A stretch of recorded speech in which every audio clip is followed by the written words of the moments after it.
When a single father nearly crashes into his new neighbor's moving truck, he freezes, not from fear, but from recognition. The woman stepping out of that truck is the billionaire CEO he once loved in silence during college, but never had the courage to tell. 10 years ago, he let her slip away without a word. Now fate has placed her directly across the street. Will he find the courage this time, or will he let this second chance pass him by? Stay with this story until the end, hit that like button, and comment the city you're watching from so I can see how far this story has traveled. Daniel Hayes was 32 years old the morning he almost killed his new neighbor. Not on purpose, obviously, but when you're running late, your daughter's forgotten her lunchbox, and you're reversing out of the driveway while simultaneously trying to answer a work email on your phone wedged between your shoulder and ear, accidents tend to happen. The screech of tires on asphalt was the first warning. The second was the blaring horn that made him slam the brakes so hard his seatbelt locked across his chest. His heart hammering, Daniel looked in the rear-view mirror and saw the moving truck, massive, white, and now dangerously close to his back bumper. The driver was leaning out the window, face red, yelling something Daniel couldn't hear through the closed windows. He put the car in park, killed the engine, and got out, already forming an apology. "I'm sorry, man, I didn't see—" "You didn't see a 16-foot truck?" The driver snapped, gesturing wildly at the vehicle that was, admittedly, hard to miss. "What were you looking at?" "I was distracted," Daniel admitted, running a hand through his hair. "My fault.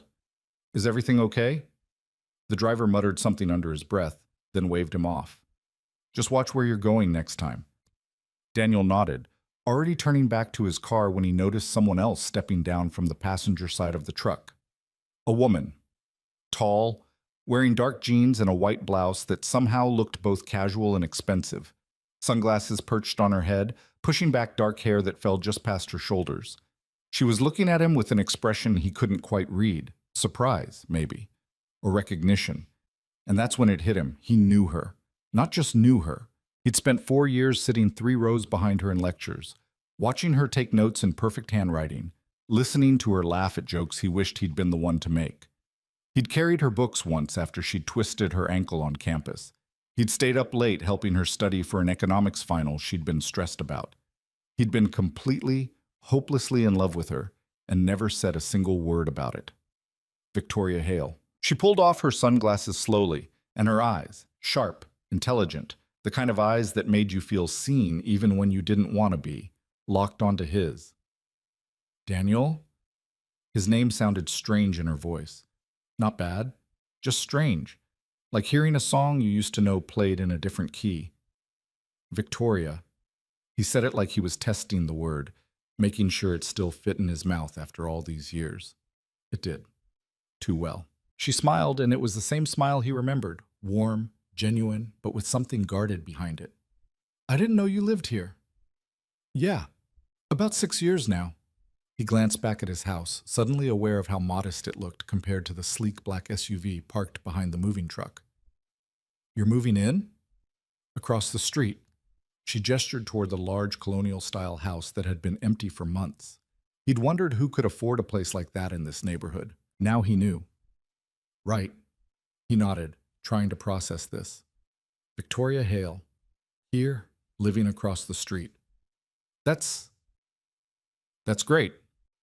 Welcome to the neighborhood." There was a pause. The kind that stretches just a little too long, where both people are waiting for the other to say something, but neither knows what. The moving truck driver cleared his throat loudly.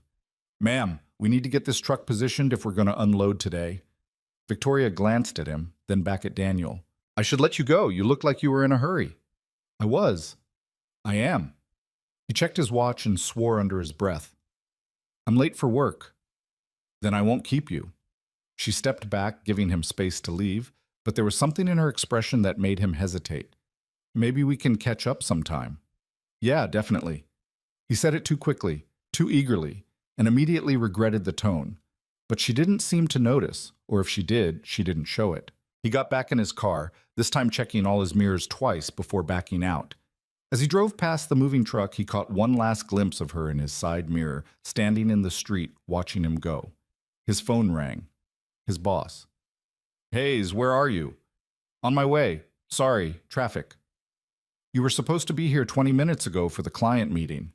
I know, I'm 10 minutes out. He wasn't 10 minutes out. He was 15, maybe 20 if the lights didn't cooperate. But he'd gotten good at lying about time. Single parenthood had taught him that. He made it to the office in 18 minutes, which felt like a small victory.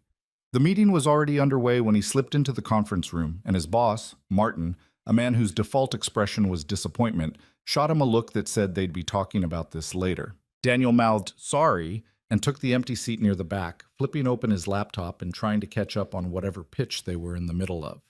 The client, a middle-aged woman with sharp red glasses, was asking about timelines. Daniel's coworker, Jeff, was doing his best to sound confident while clearly making up numbers on the spot. Daniel jumped in when he could, smoothing over Jeff's more obvious fabrications with actual data, and by the end of the meeting, they'd managed to keep the client happy. Martin cornered him afterward in the hallway. "This is the third time this month you've been late." "I know. It won't happen again. You said that last time." Daniel didn't have a good answer for that, so he just nodded. Martin sighed, his expression softening slightly. "Look, I get it. You've got a kid. It's hard, but I can't keep covering for you. I'm not asking you to cover for me. You don't have to ask. I do it anyway because you're good at your job." Martin crossed his arms. "But good doesn't matter if you're not here." "I'll figure it out," Daniel said, though he had no idea how. Martin studied him for a moment, then nodded. "See that you do?" The rest of the day passed in a blur of emails, spreadsheets, and conference calls that could have been emails. By the time 5 o'clock rolled around, Daniel was exhausted. He packed up his laptop, said goodbye to the few coworkers still lingering, and headed out to his car. The drive home was the same as always. Too much traffic, too many red lights, too much time to think. And today, he was thinking about Victoria. It had been 10 years since graduation. 10 years since he'd last seen her walk across a stage to accept her diploma, watched her hug her parents, seen her drive away in a car packed with boxes and dreams he knew didn't include him. He'd thought about her sometimes over the years, late at night usually, when he couldn't sleep and his mind wandered to all the things he'd never said. But thinking about someone and seeing them in person were two very different things. She looked different, older, obviously, but also more polished, more composed, like she'd figured out all the answers to questions he was still struggling with, and now she was living across the street. He pulled into his driveway and sat there for a moment, staring at the house opposite his. The moving truck was gone now, replaced by that sleek black SUV and a few other vehicles he didn't recognize. Lights were on inside. People were moving around. Victoria was in there somewhere, unpacking a life he knew nothing about. He grabbed his bag and headed inside. "Dad!" His daughter Emma came running down the hallway the moment he opened the door. She was 7 years old, all long limbs and wild curls that she refused to let him brush properly. She crashed into him with the kind of hug that made everything else fade into the background. "Hey, kiddo." He dropped his bag and scooped her up, even though she was getting too big for it. "How was school?" "Good. We did art today. I made you a picture." "Yeah? Where is it?" She wriggled out of his arms and ran to the kitchen table, returning with a piece of construction paper covered in marker drawings. It was supposed to be him, apparently, stick figure with brown hair and a tie, standing next to a smaller stick figure with curly hair. "That's us," she explained, pointing, "at the park." "It's perfect." He meant it. He stuck it on the fridge with a magnet, adding it to the collection of other drawings, report cards, and permission slips that covered the door. "You have homework?" "Did it already." "Really?" "Mrs. Patterson helped me." Mrs. Patterson was the neighbor 2 doors down, a retired teacher who watched Emma after school until Daniel got home. She was a lifesaver, and he didn't know what he'd do without her. "Did you thank her?" "Yes, Dad." Emma rolled her eyes in that way kids do when they think their parents are being ridiculous. "Can we have pizza for dinner?" "We had pizza twice this week already." "So?"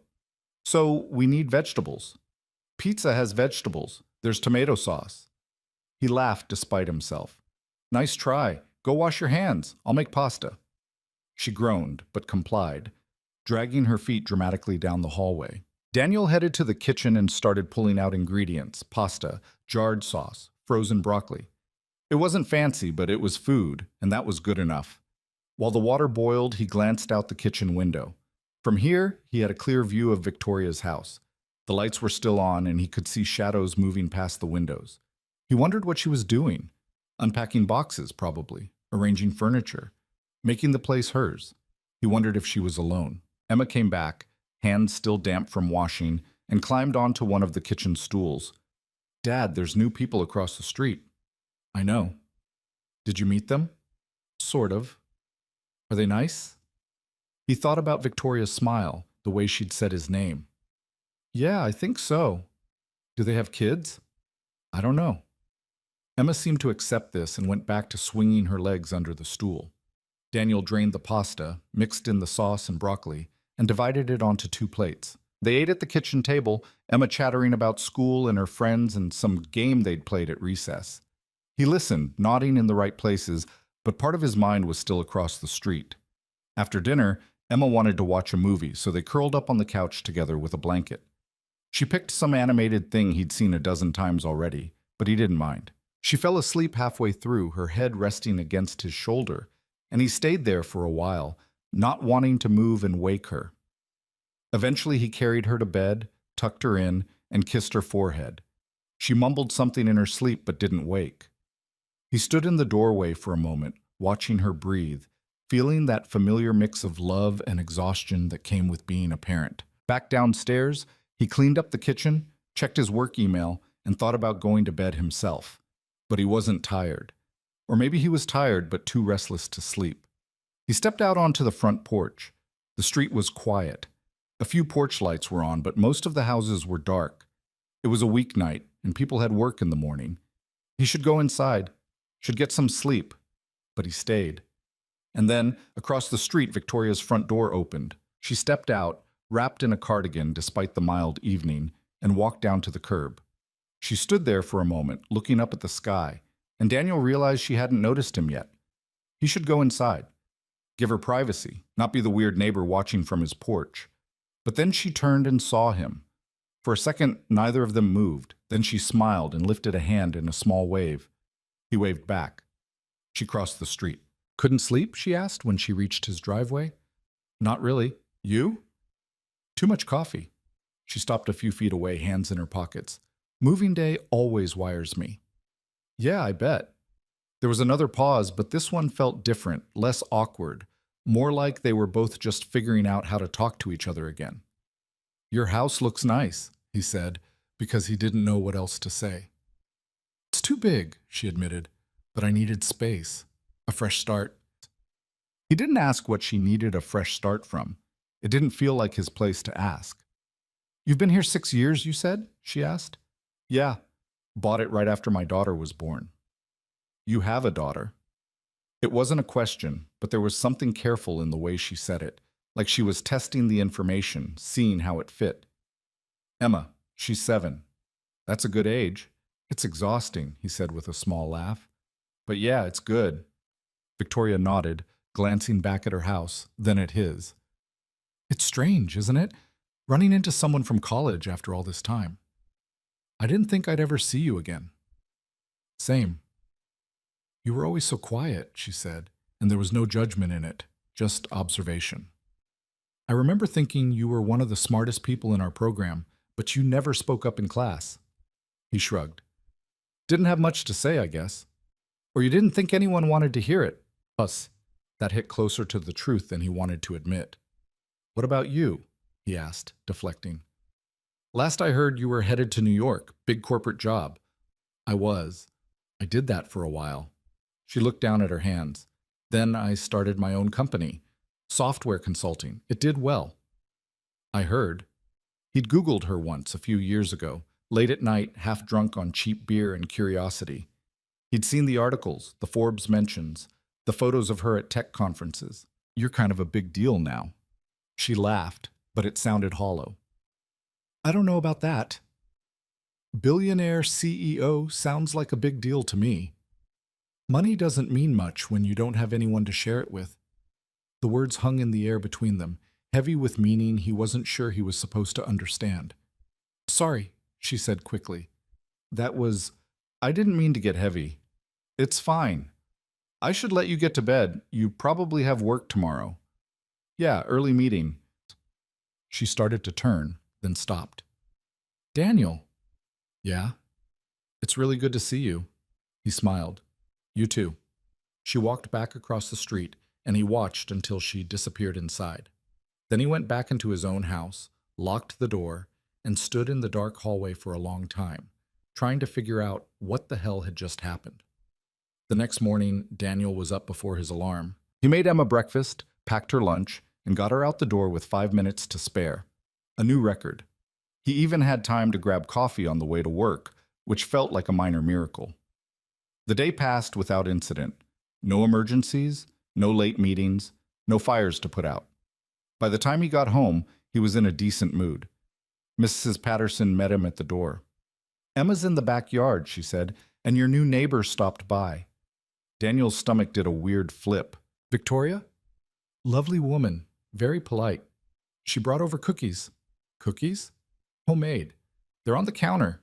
He found the plate in the kitchen, chocolate chip, still warm, wrapped in plastic with a note on top. The handwriting was neat, familiar. Thanks for the welcome yesterday. Hope these make up for almost causing a car accident. V. He ate one. It was perfect. Over the next few days, a pattern emerged. He'd see Victoria in the mornings sometimes, heading out to her car with a coffee in hand. She'd wave. He'd wave back. Sometimes they'd exchange a few words, small talk mostly. Weather, traffic, the usual. Then, one Saturday morning, she knocked on his door. Emma answered before he could stop her. Hi, Emma said brightly, staring up at the tall woman on their porch. Hi, Victoria said, smiling down at her. You must be Emma.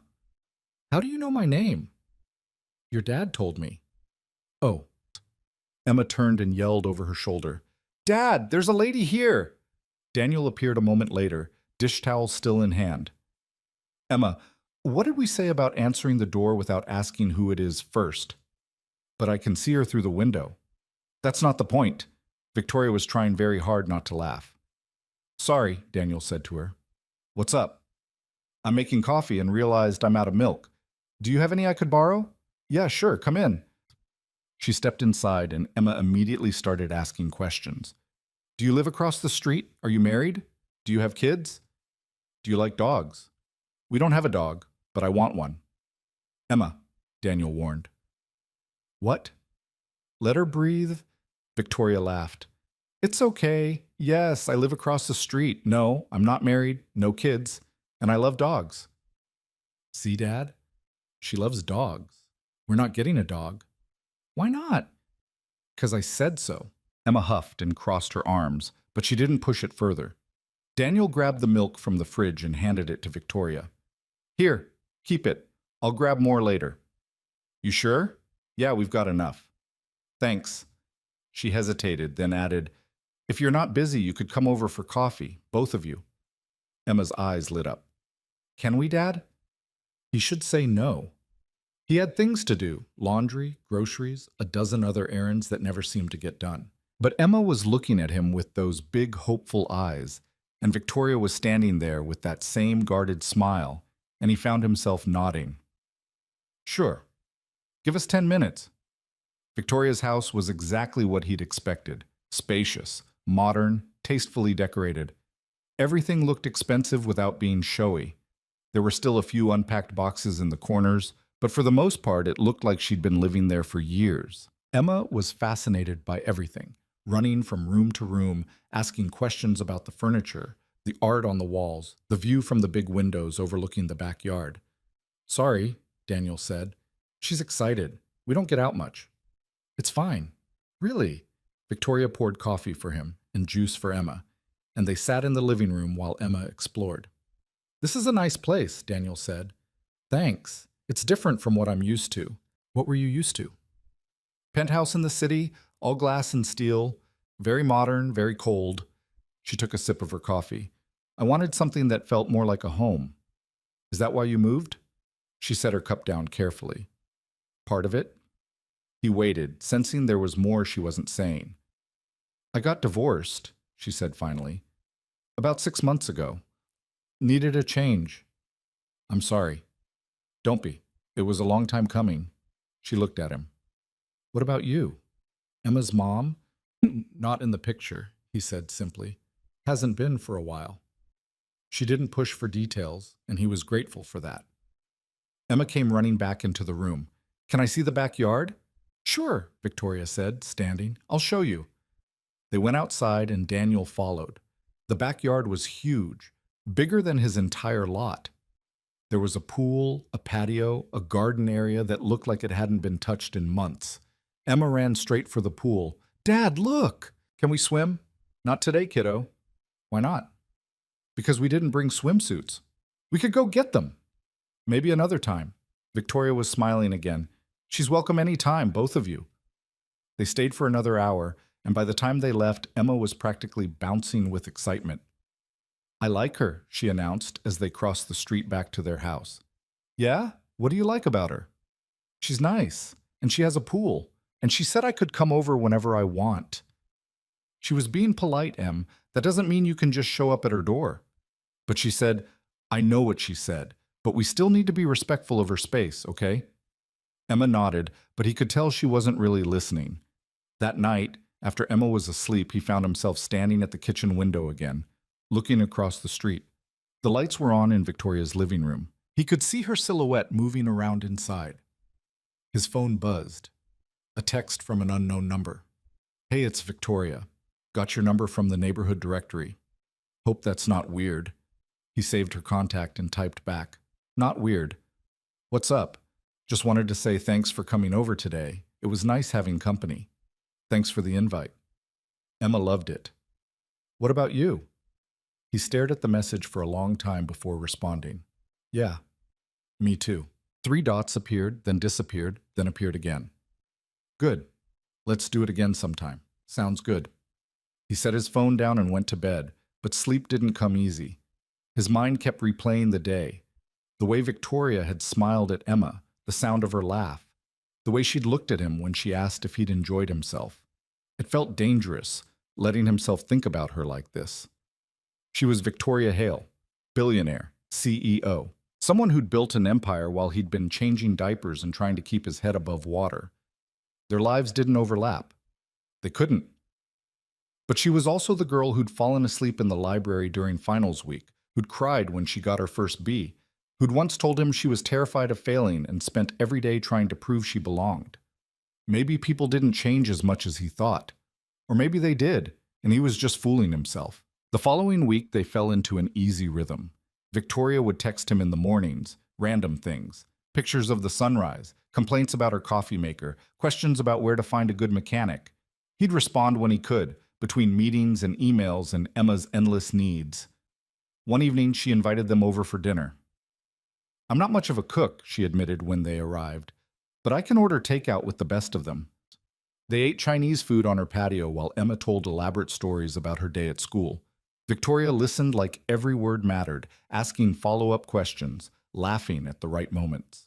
Daniel found himself watching her, noticing small things, the way she tucked her hair behind her ear when she was thinking, the way her eyes crinkled when she smiled. After dinner, Emma fell asleep on Victoria's couch, and they carried her back across the street together. She's sweet, Victoria said as they stood in his doorway. She has her moments. You're doing a good job with her. I'm doing my best. That's all I can do. Victoria nodded, her expression softening. That's more than a lot of people can say. There was a moment where neither of them moved, and Daniel felt something shift between them, something subtle but undeniable. Then Emma stirred in his arms, and the moment passed. I should get her to bed, he said. Yeah, good night, Daniel. Good night. He watched her walk back across the street, and when he finally closed the door, he felt like something had changed. He just wasn't sure what. The days turned into weeks. Morning coffees became a routine, small favors, borrowing sugar, fixing a leaky faucet, watching each other's mail when one of them was out of town. Late-night texts that started as practical and slowly became personal. Can't sleep, she texted one night. Same, he replied. What are you thinking about? He thought about lying, about saying work or bills or something safe. Instead, he typed, you. There was a long pause, then, yeah? Yeah. What about me? Just Wondering how we ended up here. Here, neighbors, after all this time. Another pause. Then, fate, maybe. You believe in that? I don't know. Do you? He looked out the window at her house, at the light still on in what he'd learned was her bedroom. Starting to. They didn't talk about it the next day, or the day after, but something had shifted again, and they both knew it. One Saturday, Victoria showed up at his door with paint samples. I need a second opinion, she said. I'm redoing the guest room, and I can't decide between these two blues. They looked identical to him, but he didn't say that. Instead, he grabbed his keys. Come on, let's go look at them in the actual room. They spent the afternoon painting one wall in each shade, then standing back to compare. Emma helped, getting more paint on herself than the walls, but she was having fun, and that was what mattered. By the time they finished, it was late. Victoria ordered pizza. Since you won't let Emma have it all the time, I figure I can be the bad influence. And they ate in her half-painted guest room, sitting on the floor, because the furniture was covered in drop cloths. I think I like the one on the left, Victoria said, studying the walls. Yeah, Daniel agreed. It's warmer. Emma had fallen asleep leaning against his shoulder, exhausted from the day. She does that a lot, huh? Victoria said, nodding toward Emma. All the time. Kid can fall asleep anywhere. Victoria smiled. Must be nice. You still have trouble sleeping? Sometimes. She pulled her knees up to her chest, wrapping her arms around them. My mind doesn't shut off very easily. What do you think about? Everything. Work, the past, what I'm doing with my life. She glanced at him. You. His heart did that stupid flip again. Me? Yeah, I keep thinking about college, how different things were, how different we were. You weren't that different. I was terrified all the time, she admitted. I just got really good at hiding it. I never would have guessed. That was the point. She was quiet for a moment, then added, You weren't scared. That's what I always envied about you. He almost laughed. I was scared of everything. You never showed it. Yeah, well, I got good at hiding it too. She looked at him then, really looked at him, and he felt exposed in a way he hadn't in years. Daniel, yeah? She hesitated, and he could see her wrestling with something. Finally, she said, Did we ever, back in college, did you ever think that we... She trailed off, but he knew what she was asking. He could lie, brush it off, pretend he didn't know what she meant, but he was tired of hiding. Yeah, he said quietly. I did. She exhaled, like she'd been holding her breath. Me too. The admission hung in the air between them, delicate and dangerous. Why didn't you ever say anything? She asked. Because you were you and I was me. I didn't think... He shook his head. It didn't seem possible. And now? He looked down at Emma, still asleep against him, then back at Victoria. Now it seems even less possible. Her expression shifted, something like hurt flashing across her face before she hit it. Because of Emma? Because of everything. You're a CEO, Victoria. You have this whole life, this whole world that I'm not part of. I'm just a guy trying to keep his head above water and raise his kid. Just a guy, she repeated, and there was an edge to her voice. You really think that's all you are? What else would I be? She didn't answer. Instead, she stood up, started gathering the pizza boxes, cleaning up even though the room was still a mess. Victoria, it's late, she said, not looking at him. You should get Emma home. He stood, carefully lifting Emma into his arms. I'm sorry, I didn't mean... It's fine. But it clearly wasn't. He carried Emma across the street, put her to bed, and spent the rest of the night staring at the ceiling, replaying the conversation and hating himself for every word. He didn't hear from her for 3 days. No texts, no morning waves. Her car was gone more often than not, and when it was there, the curtains stayed drawn. Daniel told himself it was fine, she was busy. She had a company to run, a life that didn't revolve around him and his mess of a situation, but it didn't feel fine. Emma noticed too. Is Victoria mad at us? She asked one morning while he was making her breakfast. No, sweetheart, she's just busy. But she didn't wave yesterday. Maybe she didn't see us. Emma frowned, unconvinced. Can I go over and ask her? Not right now. Why not? Because I said so. It was a terrible answer, and they both knew it. Emma went quiet, pushing her cereal around in the bowl without eating it. Daniel felt like garbage. On the fourth day, he caved and sent a text. "Hey, you okay?" The response came 2 hours later. "Fine, just swamped with work." "Okay, let me know if you need anything." She didn't respond. That weekend, he took Emma to the park. It was one of those perfect autumn days, cool but not cold, the leaves just starting to turn. Emma ran straight for the swings, and he pushed her until his arms ached, and she was breathless with laughter. "Higher, Dad! You're already in the clouds! Higher!" He gave her one more big push, and she shrieked with delight. A few other parents smiled at them from the benches, and Daniel felt that small flicker of pride he always got when he managed to do something right. When Emma finally got tired of the swings, they walked over to the duck pond. She had stale bread in her backpack, something he'd learned to always carry because she loved feeding the ducks, and she tossed pieces into the water while he sat on a bench nearby. He pulled out his phone, scrolled through work emails he'd been ignoring. There was one from Martin about next quarter's projections, another from HR about benefits enrollment. Nothing urgent, nothing that couldn't wait. He opened his messages instead, scrolled up to Victoria's name, read through their conversation history, weeks of texts that had felt easy and natural until they suddenly weren't. "Dad, look!" He looked up. Emma was pointing at a duck that had climbed onto the bank and was waddling toward her. She was frozen, half delighted, half nervous. "It's okay," he called. "Just stand still." The duck got within a few feet, decided Emma wasn't interesting, and waddled away. She laughed, relief and disappointment mixing on her face. His phone buzzed. "Victoria, I'm sorry about the other night." He stared at the message, then typed back quickly before he could overthink it. "Nothing to be sorry for. I made it weird." "You didn't." "I did." 3 dots appeared, disappeared, appeared again. "Can we talk?" "Yeah. When?" "Are you home tonight?" "Yeah, I'll come over after Emma's asleep." "Okay."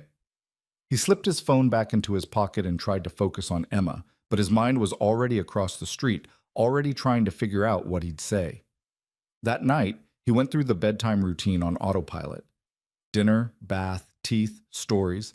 Emma wanted 3 books instead of the usual 2, and he didn't have the heart to say no. By the time she finally fell asleep, it was almost 9. He went downstairs, cleaned up the kitchen, checked his phone. No new messages.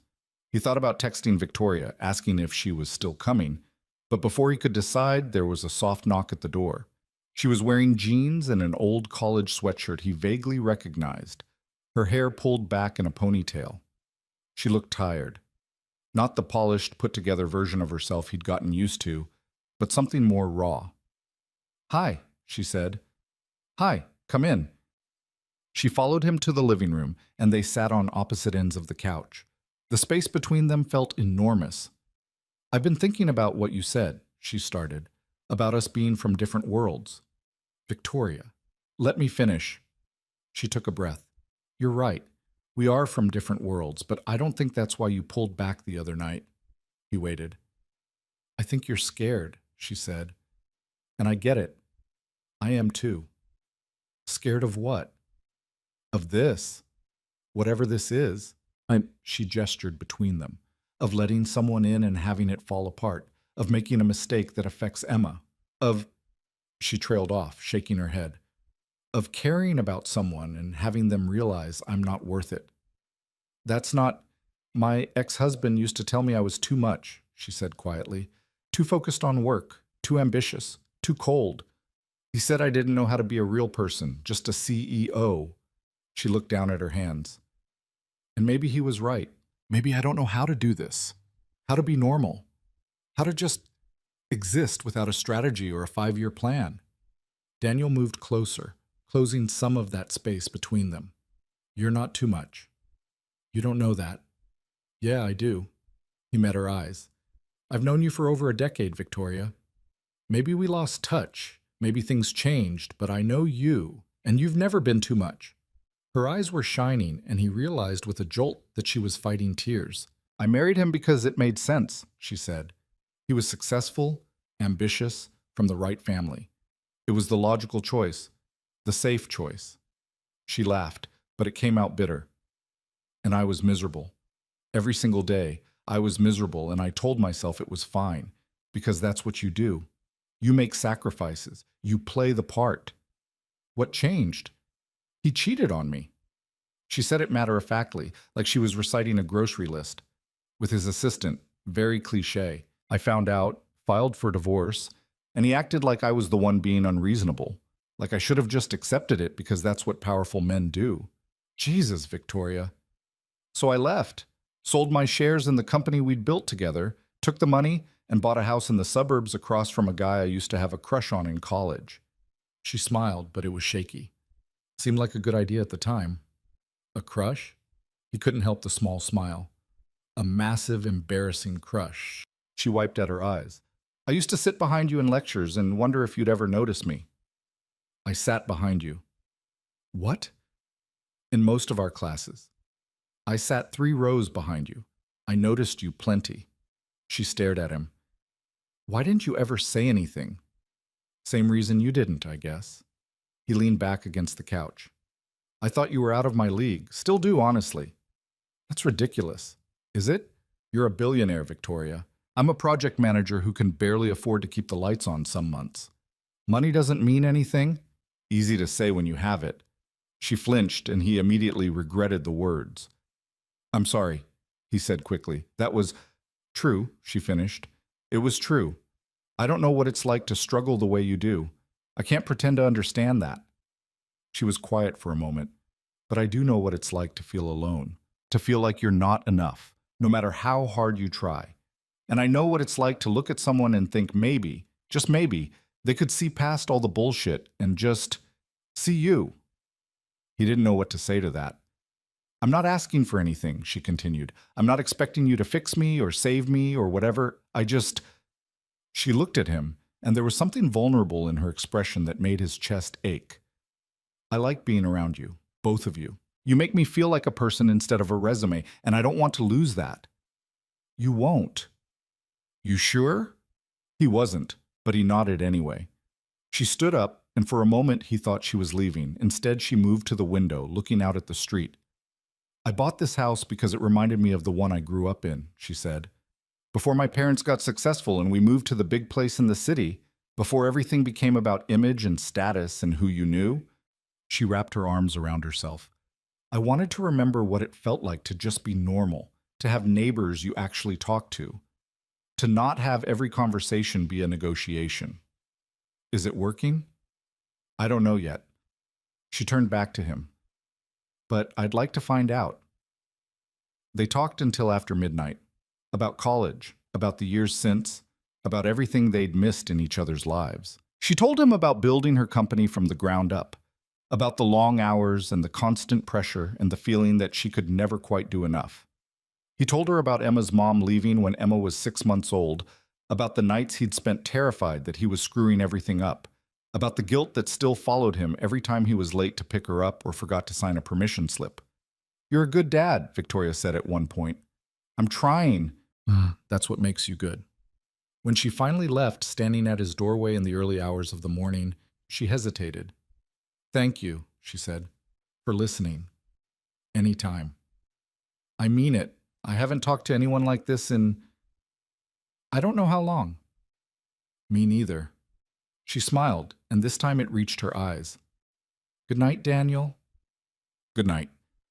He watched her cross the street, waited until she was safely inside before closing his door. When he finally went to bed, he slept better than he had in days. The next morning, things felt different, lighter. Victoria texted him around 7. Coffee? He looked at the time, then at Emma, who was still asleep. Give me 30 minutes. I'll have it ready. He got Emma up, fed her breakfast, and walked her over to Mrs. Patterson's. Then he crossed the street to Victoria's house.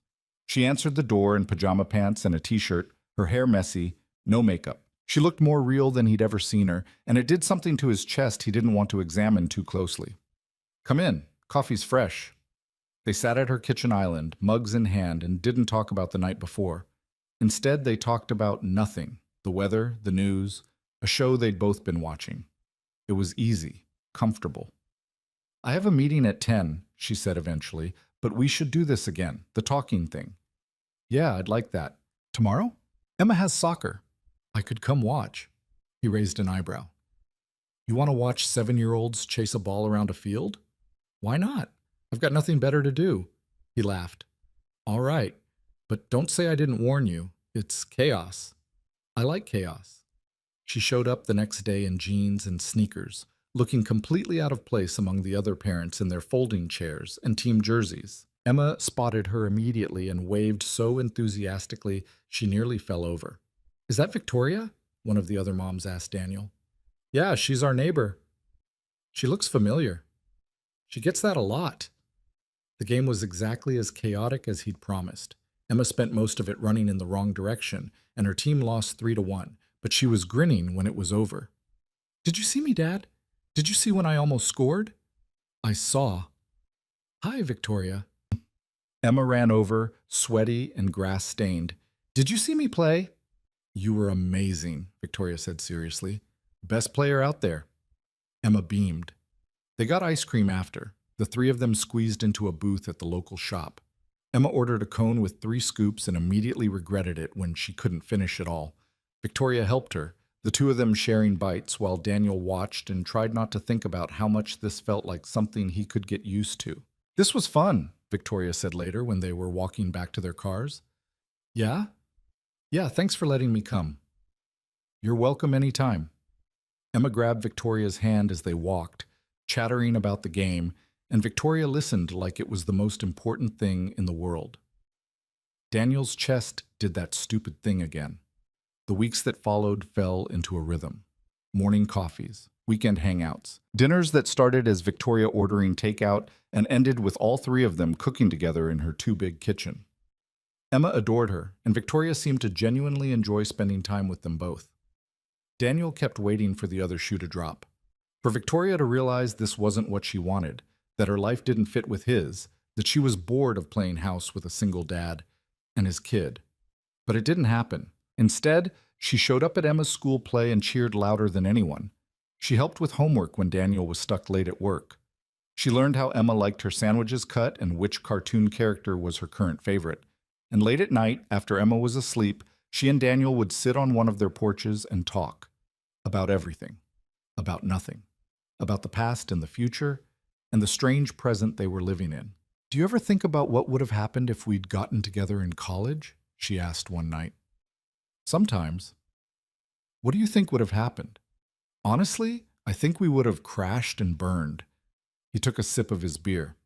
We were too different. You were going places, and I was just trying to figure out what the hell I was doing with my life. And now? Now we're still different, but maybe that's okay. She was quiet for a moment. My ex is in town. Daniel's stomach dropped. Yeah? He called yesterday. Wants to meet up. Talk. About what? I don't know. He didn't say. She picked at the label on her water bottle. Part of me doesn't want to go, but part of me thinks I owe it to him. We were married for 5 years. You don't owe him anything. Maybe not, but I keep thinking, what if he's changed? What if he's actually sorry? Do you want him to be sorry? She looked at him. I don't know. He wanted to tell her not to go. Wanted to say that her ex didn't deserve another chance, that she'd moved on and built something new and she shouldn't look back. But it wasn't his place. They weren't together. They weren't anything, really, except neighbors who used to know each other and were maybe becoming friends again. Whatever you decide, he said carefully, I'm here. Yeah? Yeah. She met her ex 2 days later at some upscale restaurant downtown. Daniel tried not to think about it, but of course he thought about it. He thought about it while he was making dinner, while he was helping Emma with her homework, while he was lying in bed staring at the ceiling. His phone buzzed around 10. Can I come over? Yeah. She showed up 15 minutes later, still in the dress she'd worn to dinner, her makeup slightly smudged like she'd been rubbing her eyes. How'd it go? He asked. He wants me back. Daniel's heart sank. What'd you say? I said no. She walked past him into the living room, kicked off her heels, and collapsed on the couch. He apologized, said he made a mistake, that he missed me, that we could start over, rebuild what we had. What did you say? I told him I didn't want to rebuild what we had because what we had was broken from the start. She looked up at Daniel. He didn't take it well. I'm sorry. Don't be. It needed to happen. She was quiet for a moment. He asked if there was someone else. Daniel's mouth went dry. What'd you say? I said it wasn't his business, she smiled slightly, which he took as a yes. Is he right? She held his gaze. I don't know. Is he? The question hung between them, heavy with possibility. Victoria, you don't have to answer, she said quickly. I'm not asking for, I don't expect. She stopped, frustrated with herself. I'm bad at this. Bad at what? Whatever this is. Feelings. Vulnerability. All of it. She stood up, started pacing. I spent so long building walls, being the person everyone expected me to be. And now I don't know how to just be honest. So be honest.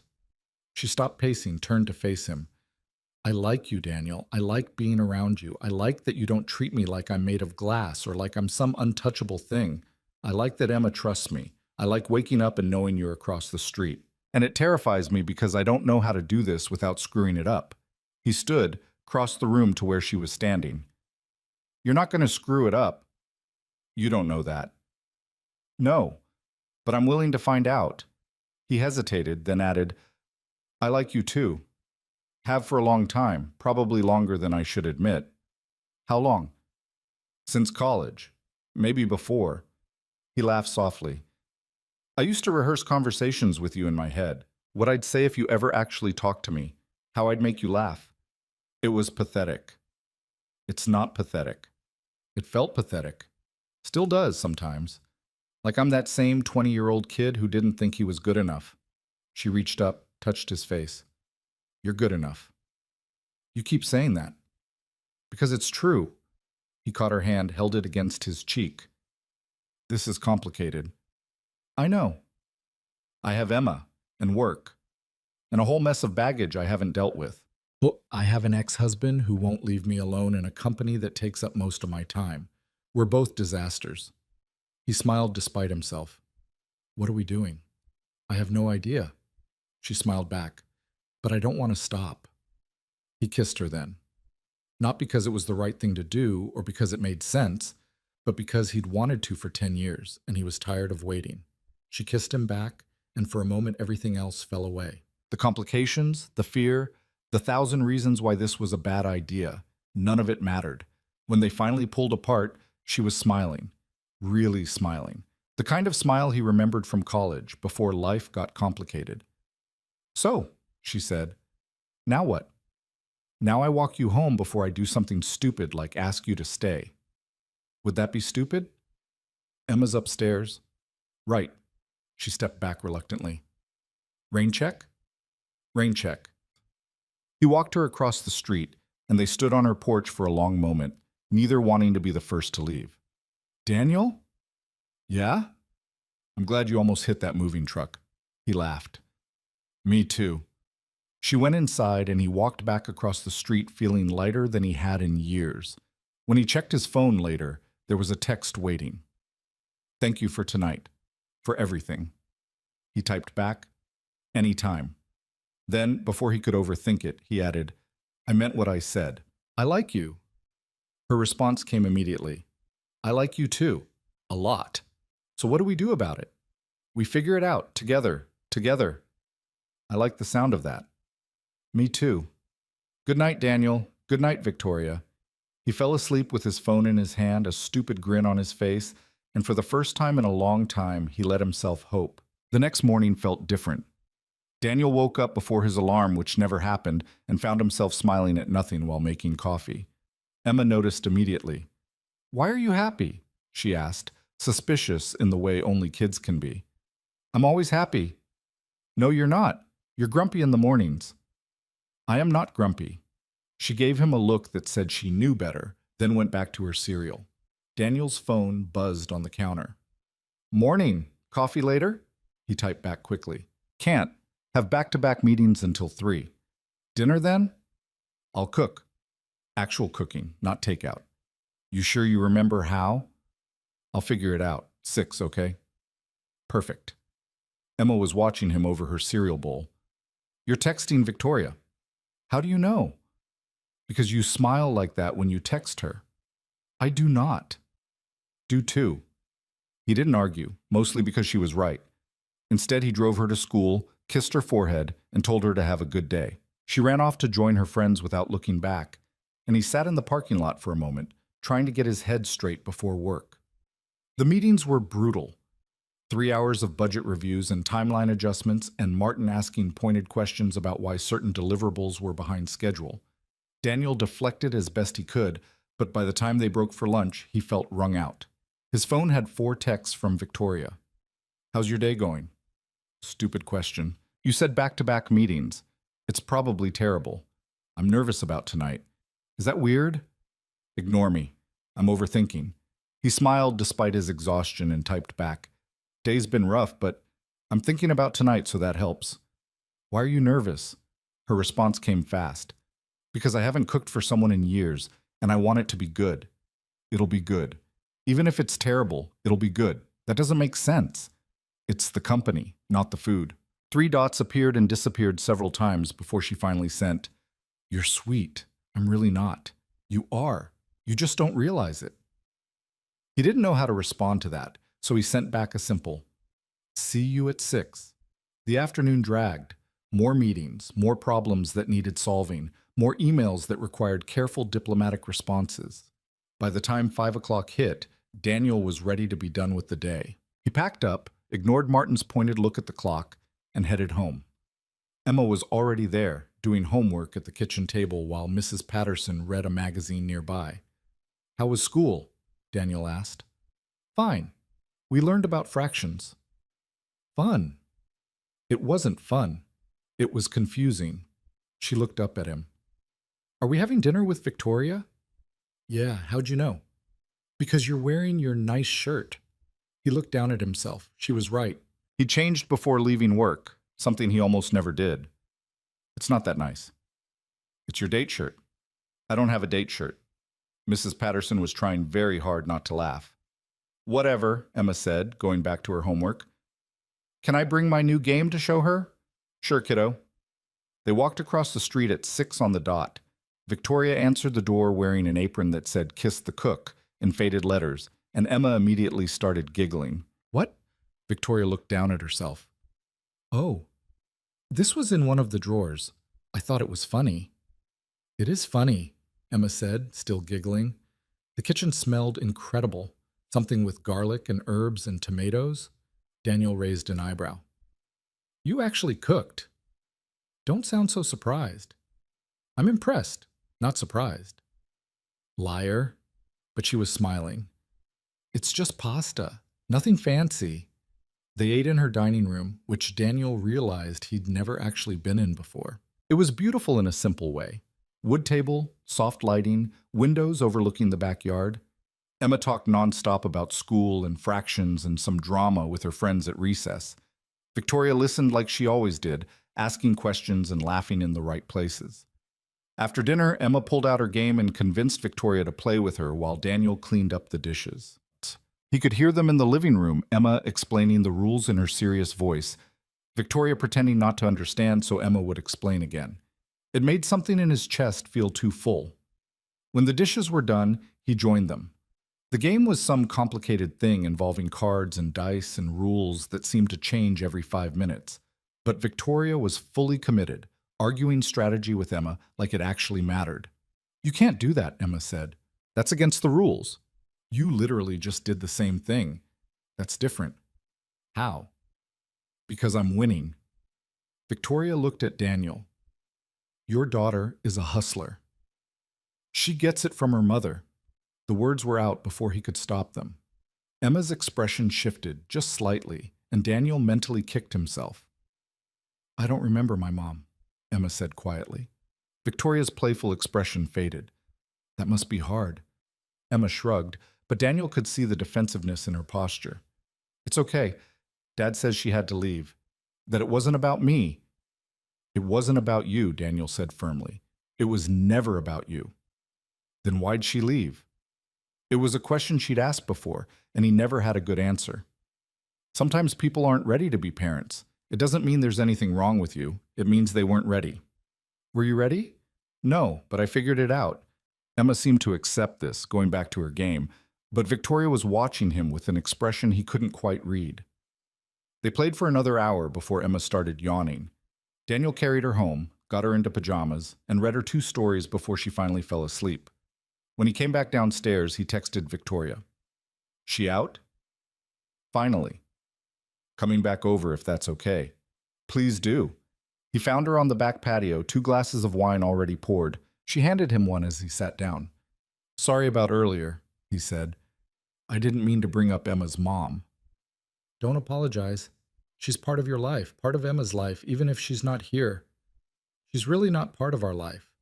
She left when Emma was 6 months old, and we haven't heard from her since. Victoria was quiet for a moment. Can I ask what happened? Daniel took a long drink of wine.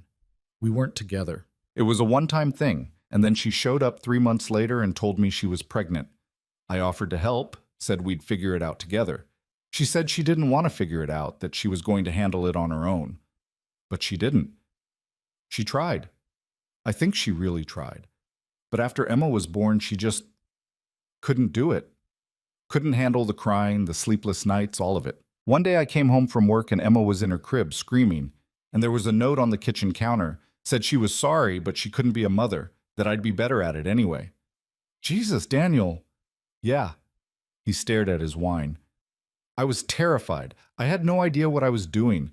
My parents helped for a while, but they're in Florida now and they've got their own health issues, so it's just been me and Emma. You've done an amazing job. I've done an okay job. Some days I barely keep it together. That's still amazing. She reached over, took his hand. Emma's lucky to have you. I'm lucky to have her. She's the only thing I've ever done right. Victoria's fingers tightened around his. That's not true. He looked at her, really looked at her, and saw something in her expression that made his breath catch. What are we doing? He asked quietly. I don't know, but I don't want to stop. It's going to get complicated. It's already complicated. More complicated then. He set his wine down. Victoria, I have a kid. A whole life that's messy and exhausting and doesn't leave a lot of room for anything else. I can't promise you fancy dates or spontaneous trips or any of the things you probably want. What makes you think that's what I want? Because you're you. You have this whole life, this whole world that I'm not part of. Eventually, you're going to realize that sitting on a patio drinking cheap wine with a single dad isn't enough. She pulled her hand back, and for a moment he thought she was going to leave. Instead, she turned to face him fully. You want to know what my life was like before I moved here? I'll tell you. I woke up at 5 every morning in a penthouse that felt like a hotel. I worked 14-hour days managing people who only cared about their bonuses. I came home to a husband who was sleeping with his assistant and didn't think I'd notice or care. I ate dinner alone most nights, standing at the kitchen counter because sitting at the table by myself felt too depressing. I had everything, Daniel, and I had nothing. Her voice cracked slightly on the last word. And then I moved here, she continued, and I met you and Emma, and for the first time in years I actually wanted to come home at the end of the day. I wanted to sit on a patio drinking cheap wine. I wanted to watch soccer games and help with homework and do all the normal, boring things I thought I didn't have time for. Victoria, so don't tell me what I want. Don't assume you know what's enough for me. Maybe what you see as messy and exhausting is exactly what I've been looking for. He didn't know what to say to that. She stood up, and he thought she was leaving. Instead, she moved to stand in front of him, close enough that he had to tilt his head back to meet her eyes. I like you, Daniel. I like your messy life and your beautiful daughter and the way you always put everyone else first. I like that you're not trying to impress me or use me or turn me into something I'm not. I just like you. And if that's not enough for you, then say so now. He stood up, closing the distance between them. It's enough. It's more than enough. Then stop trying to convince me to leave. I'm scared, he admitted, of screwing this up, of hurting you, of Emma getting attached and then losing you if this doesn't work out. I'm scared too, but I'm tired of letting fear make my decisions. He kissed her then, and it felt different from the first time. Less tentative, more certain. She kissed him back like she meant it, her hands tangling in his hair, and he forgot why he'd been so worried in the first place. When they finally broke apart, both breathing hard, she smiled. So, she said, We're doing this? Yeah, we're doing this. What do we tell Emma? The truth. When the time's right. And when's that? I don't know. Soon, maybe. She already likes you. I don't think she'll be surprised. Victoria laughed. She told me the other day that she wished I was her mom. Daniel's heart stopped. She what? We were making cookies and she just said it. Very matter of fact, like she was commenting on the weather. What'd you say? I told her I was honored, but that I couldn't replace her mom. She said her mom wasn't around anyway, so it didn't matter. Victoria's expression softened. Then she asked if I'd teach her to braid hair because you're terrible at it. Despite everything, Daniel laughed. I am terrible at it. I noticed. They sat back down, this time closer together, and talked until the wine was gone and the moon was high. About what this meant, about how to navigate it, about all the practical details that came with dating when you had a kid and responsibilities and a life that didn't pause just because you met someone. We'll figure it out, Victoria said eventually. Together. Together, he repeated, and for the first time, it didn't sound impossible. The next few weeks were good, better than good. They fell into a new rhythm, one that included stolen kisses when Emma wasn't looking and late-night phone calls after she'd gone to bed. Victoria started joining them for more dinners, more weekend activities. Emma was thrilled, and if she suspected something was different between her dad and their neighbor, she didn't say anything. Work was still stressful, but somehow easier to handle knowing Victoria was waiting at the end of the day. She'd text him during meetings, random things that made him smile when he shouldn't, pictures of things Emma had left at her house, complaints about conference calls, questions about what he wanted for dinner. It felt domestic in a way that should have scared him, but didn't. One Saturday, Victoria suggested taking Emma to the aquarium. It was 2 hours away, which meant a full-day commitment, but Emma was so excited that Daniel couldn't say no. They piled into Victoria's car early in the morning, Emma chattering the entire drive about which fish she wanted to see. Victoria handled the navigation while Daniel handled the music, and somewhere around the halfway point, he realized this felt like a family trip. Not his family, not her family, but something new and undefined that existed between those labels. The aquarium was packed, but Emma didn't care. She dragged them from exhibit to exhibit, pressing her face against the glass and asking a million questions. Victoria answered the ones she knew and made up entertaining lies for the ones she didn't, and Emma believed every word. At the touch tank, Emma convinced Victoria to touch a stingray. Victoria was clearly terrified, but did it anyway, shrieking when the stingray's wing brushed her hand. Emma dissolved into giggles. "You're so brave," Emma said, completely sincere. "I'm really not," Victoria admitted. "Yes, you are. You touched it even though you were scared. That's what brave means." Victoria caught Daniel's eye over Emma's head, and something passed between them. Understanding, maybe, or recognition that this was becoming something real.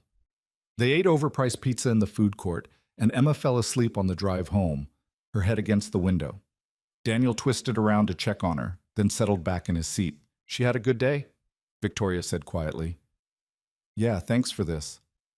"I had a good day too." They drove in comfortable silence for a while, the radio playing softly. Daniel watched the scenery pass and thought about how different his life looked now compared to 6 months ago, how empty it had felt before Victoria showed up. "My ex called again," Victoria said suddenly. Daniel's stomach tightened. "When?" "Yesterday. He wants to meet, says he has something important to discuss." "Are you going to go?" "I don't know. Part of me thinks I should hear him out, close that chapter properly. And the other part? The other part thinks he's had enough of my time." Daniel didn't want to be the jealous guy, didn't want to be the insecure one who couldn't handle her having a past. But the thought of her sitting across from her ex, listening to whatever pitch he'd prepared, made him want to put his fist through something. "What do you want to do?" he asked carefully. "I want to ignore him and pretend he doesn't exist, but that feels childish." "It's not childish. It's self-preservation." She glanced at him. "You don't think I should go?" "I think you should do whatever feels right to you, but I also think you don't owe him anything, and if you don't want to see him, you shouldn't. What if he actually has something important to say? Then he can say it over email." She laughed despite herself. "You're very protective. Is that bad?" "No. It's kind of nice, actually. I'm not used to people caring what I do." "I care." he said quietly. A lot. She reached over, took his hand. I know, that's why I'm asking. They didn't talk about it the rest of the drive. When they got home, Daniel carried Emma inside while Victoria gathered their things from the car. Emma woke up just enough to stumble to her room, and Daniel tucked her in, still wearing her clothes. Victoria was waiting on the porch when he came back out. I'm not going to meet him, she said. Yeah? Yeah, you're right. I don't owe him anything, and I don't want to give him space in my head anymore. Relief flooded through him. Good. But I need to tell him that, directly. No more avoiding or deflecting. You want me there? She looked surprised. Would you do that? If you want me to. She considered this, then shook her head. Well, no, this is something I need to do myself, but thank you for offering. Any time. She kissed him, soft and sweet, then headed across the street to her house. Daniel watched her go, then went inside and tried not to worry about what her ex might say to convince her to give him another chance. 2 days later, Victoria texted him. It's done. How'd it go? He showed up at my office, tried to make a scene in the lobby. Daniel's blood went cold. Are you okay? I'm fine. Security escorted him out. He's not happy. What did he want? To tell me I'm making a mistake. That I'm throwing away everything we built for some fantasy life in the suburbs.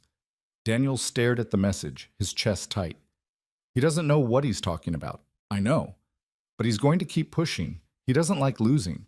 What are you going to do? Already did it. Filed a restraining order. My lawyer says it'll go through by end of week. Daniel didn't realize he'd been holding his breath until he let it out. Good. You shouldn't have to deal with that. He's going to be angry. Let him be angry. He's not your problem anymore. She didn't respond for a while. When she finally did, it was just, can I see you tonight? Always. She showed up after Emma was asleep, and Daniel could tell immediately that something was wrong. Not wrong exactly, but off. She was tense, her shoulders tight, her smile not quite reaching her eyes. Hey, he said, pulling her inside. Talk to me. I'm fine. You're not fine. She sighed, leaning against the closed door. He said some things. About you. Daniel's jaw tightened. What kind of things? That you're using me. That you see me as a meal ticket, a way to give your daughter a better life. She looked at him. I told him he was wrong. And do you believe that? That he's wrong? Of course I do. But part of you is wondering. She didn't answer, which was answer enough. Daniel stepped back, putting space between them. If you think I'm with you for your money, I don't think that. But you're not sure. I'm sure about you, Daniel. I'm just... She ran her hands through her hair, frustrated. He got in my head, okay? He's good at that. And I know it's bullshit, but I can't help wondering if maybe there's a part of you that likes the security I can offer. The stability. He wanted to be angry, wanted to tell her that if she couldn't trust him, they were done. But he understood, because he'd had the same doubts about himself. You want the truth? He asked. Always. Yeah, part of me likes that you're stable, that you can afford things I can't, that Emma could have opportunities with you that I can't give her on my own. But that's not why I'm here, Victoria. I'm here because when I'm with you, I feel like I can breathe, like I'm not just surviving, but actually living, and that has nothing to do with your money. Her eyes were shining again, the way they did when she was trying not to cry. I'm sorry, she whispered. I shouldn't have listened to him. He's your ex. He knows how to hurt you. That's what makes him dangerous. She crossed the space between them, wrapped her arms around him. He held her tight, breathing in the scent of her shampoo, and felt her gradually relax against him. I don't want to lose this, she said into his chest. You're not going to. Promise? He pulled back enough to look at her. I promise. But Victoria, you have to trust me. If you're going to spend our relationship waiting for me to prove I'm just like him, this isn't going to work. I do trust you. Then show me. Stop letting him make you question everything. She nodded, and he kissed her forehead, her cheeks, finally her lips. When they pulled apart, she was smiling again. Thank you, she said. For what? For being patient with me, for understanding that I'm still figuring this out. We're both figuring it out. They went to the couch, and she curled against him while they watched some mindless show neither of them cared about. It felt normal, comfortable, and Daniel let himself relax into the moment. His phone buzzed. Martin, need to talk tomorrow morning before the team meeting. Daniel showed Victoria the message. She frowned. That doesn't sound good. It's probably fine. You're a terrible liar. She was right. It probably wasn't fine. But he didn't want to think about work right now, so he put his phone away and focused on the woman in his arms instead. The next morning felt wrong from the moment Daniel woke up.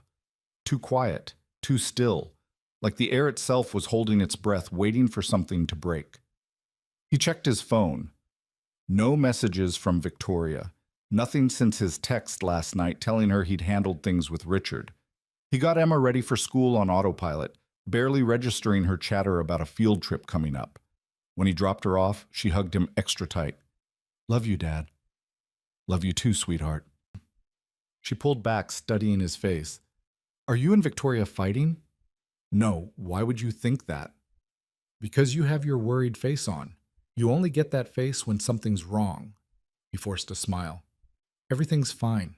Have a good day at school. She didn't look convinced, but ran off to join her friends anyway. Daniel sat in the parking lot for a moment, staring at his phone, willing it to buzz with a message from Victoria. When it didn't, he drove to work, trying to convince himself he wasn't worried. The meeting with Martin started exactly at 8. Daniel walked into his boss's office and found him standing by the window, hands in his pockets, looking uncomfortable. Close the door, Martin said. Daniel did, his stomach sinking. This was worse than he'd thought. I'm going to be straight with you because I respect you too much to dance around it, Martin began. Corporate's making cuts, big ones. They're eliminating entire departments, consolidating teams. Your position is one of them. The words hit like a punch to the gut. When? End of the month. They're offering severance packages, but it's take it or leave it. No negotiations. What about the Chicago transfer you mentioned? Martin turned to face him. That's still on the table. Same position, better pay, but you'd need to be there by the 1st of next month. They need someone fast. 4 weeks. 4 weeks to uproot his entire life, take Emma away from everything she knew, leave Victoria behind. How long do I have to decide? They need an answer by Friday. 3 days. The same timeline Victoria had given herself to think about them. Daniel walked back to his desk in a daze. 3 other people in his department were being called into Martin's office one by one. By lunchtime, word had spread. 5 people laid off, 3 more offered transfers to other cities. The office felt like a funeral. His phone buzzed. Finally, Victoria. Can you come over tonight? After Emma's asleep? Yeah. Everything okay? We need to talk. 4 words that had never meant anything good in the history of relationships. Daniel stared at his screen, anxiety crawling up his spine. Okay. Around 9? Perfect. He tried to focus on work, but the afternoon dragged endlessly. Every email felt pointless, every meeting a waste of time. He was packaging up his career into neat little boxes, preparing for an ending he didn't want. At pickup, Emma was full of energy, talking non-stop about her day. Daniel tried to engage, to be present, but his mind was across the street, wondering what Victoria needed to say that couldn't be said over text. They had dinner, mac and cheese from a box because he couldn't muster the energy for anything else. Emma didn't complain. She helped him clean up, then asked if they could watch a movie. Not tonight, kiddo. I need to talk to Victoria about some grown-up stuff. Is she coming over? No, I'm going over there, but Mrs. Patterson will be here. Emma's face fell. Are you breaking up? What? No, why would you think that? Because you're acting weird, and she's been acting weird too. She didn't wave this morning when we left. Daniel's chest tightened. He hadn't noticed that. We're not breaking up. We just need to talk about some things. Boring adult things. Promise? He wanted to promise, wanted to tell her everything would be fine. But he didn't know that, and he'd learned years ago not to make promises he couldn't keep. I promise I'll do everything I can to make sure we're okay, he said instead. All 3 of us. That seemed to satisfy her. She went to her room to read while he called Mrs. Patterson.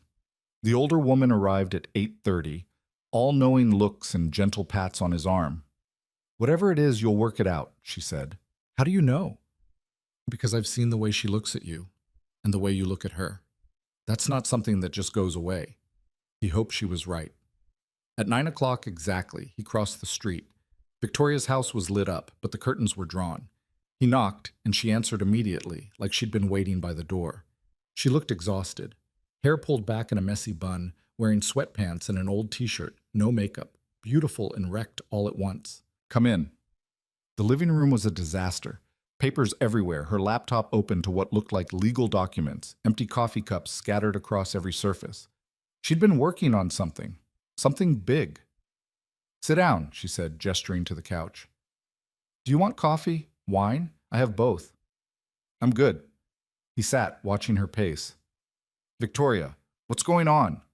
She stopped pacing, turned to face him. "I talked to my lawyer today. About Richard, about the company, about everything." "Okay." And he laid out all my options. What I could do, what I should do, what would be the smartest move financially. She laughed, but it sounded bitter. He had spreadsheets, Daniel. Actual spreadsheets analyzing the pros and cons of different choices. And I realized I was doing it again, letting other people tell me what my life should look like, making decisions based on logic instead of what I actually want. She sat down next to him, close, but not touching. So I asked myself what I wanted, really wanted. And you know what the answer was? He shook his head, not trusting his voice. "You," she said simply, "and Emma, and this life we've been building together. That's what I want." Relief flooded through him, so intense it was almost painful. "Then why do you look like you're about to deliver bad news?" "Because wanting something doesn't make it simple." She picked up a folder from the coffee table, handed it to him. "I'm selling my stake in the company, all of it, cutting ties with Richard completely." Daniel opened the folder. Legal documents, sale agreements, numbers that made his head spin. "This is millions of dollars." "I know. You built that company." "I built it with him, and every day I stay involved, he has leverage over me, over us. I can't live like that." She took the folder back, set it aside. "But here's the thing. The sale will take weeks to finalize. Maybe months if Richard fights it. And during that time, he's going to do everything he can to make our lives hell. I can handle Richard. Can you?" She met his eyes. "Because he called me this afternoon, told me about your meeting, how he'd convinced you that I'm not worth the trouble." Daniel's blood went cold. "He told you about Chicago, about the threats, about everything he said to try to push you away." Her voice was steady, but her hands were shaking. "And I need to know, Daniel. Did it work? Are you thinking about leaving?" He wanted to lie, to tell her the thought hadn't crossed his mind, but she deserved the truth. "I got laid off today," he said quietly. "They're offering me a transfer to Chicago. Better pay, better position, but I'd have to move by the end of next month." She went very still. And I don't know what to do. If I stay, I'm unemployed with a kid to support and a mortgage to pay. If I go, I'm taking Emma away from everything she knows. Away from you. What do you want to do? I want to stay. But I can't make that decision based on what we have right now, Victoria. I have to think about Emma, about what's best for her long term. And you think Chicago's better for her than being here?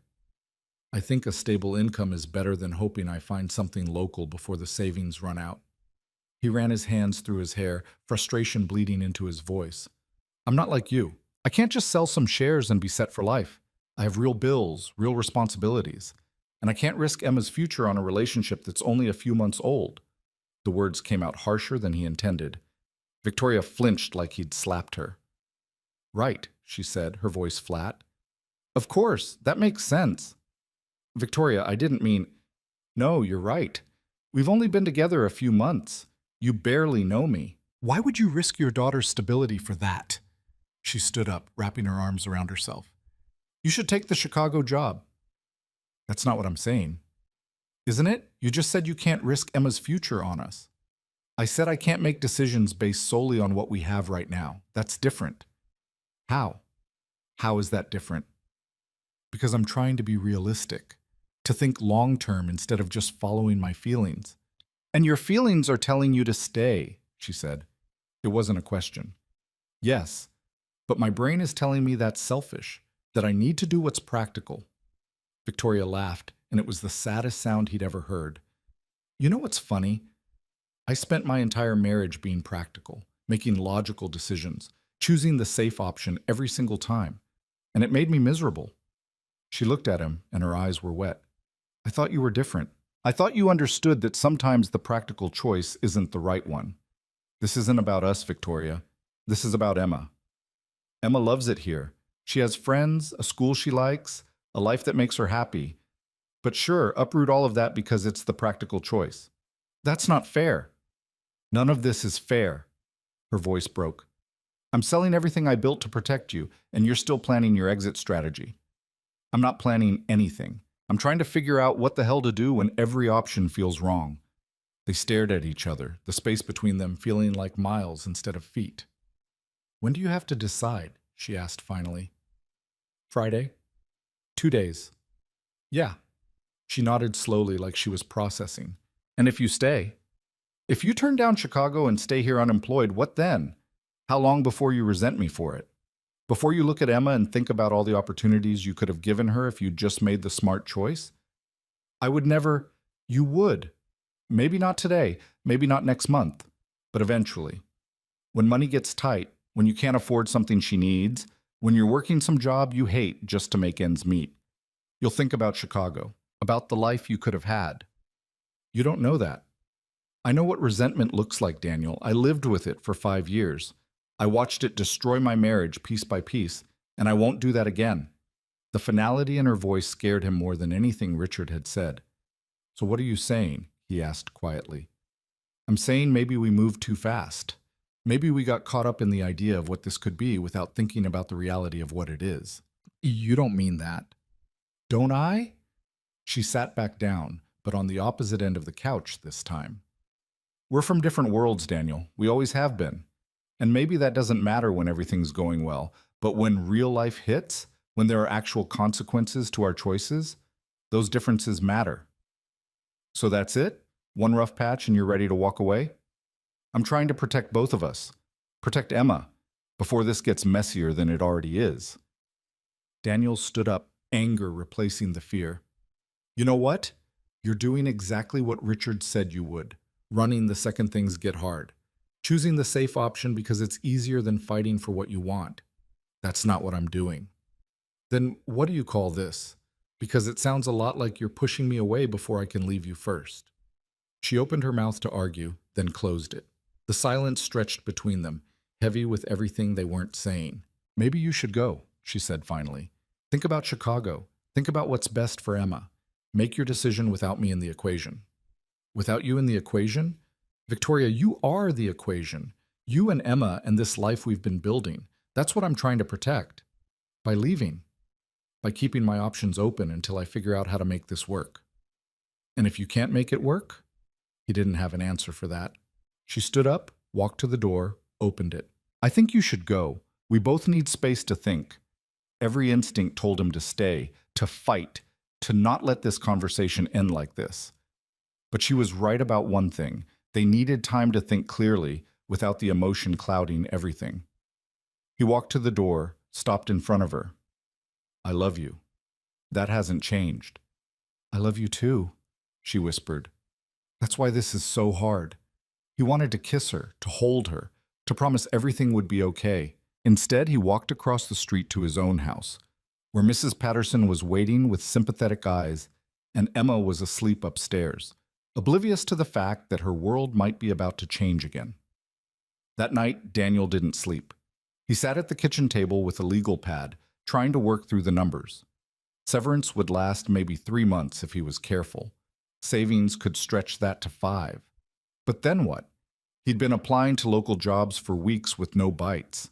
The market was brutal, and his position was being eliminated across the industry. Chicago made sense. On paper, it was the obvious choice. But when he thought about telling Emma they were leaving, about packing up this house, about saying goodbye to Victoria, his chest felt like it was being crushed. His phone buzzed around 3 in the morning. Victoria. Can't sleep. Me neither. I keep thinking about what you said. About resentment. I shouldn't have said that. No, you were right. I've been there. I know what it looks like. And I'm terrified of doing that to us.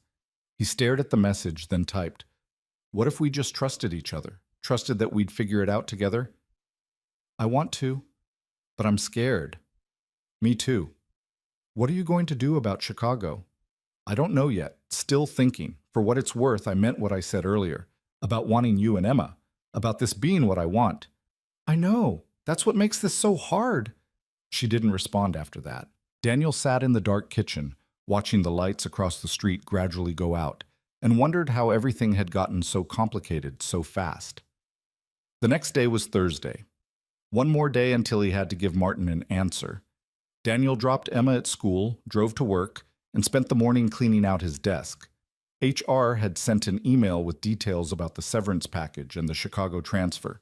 Everything was official now, real. At lunch, his phone rang, a local number he didn't recognize. Daniel Hayes? Speaking.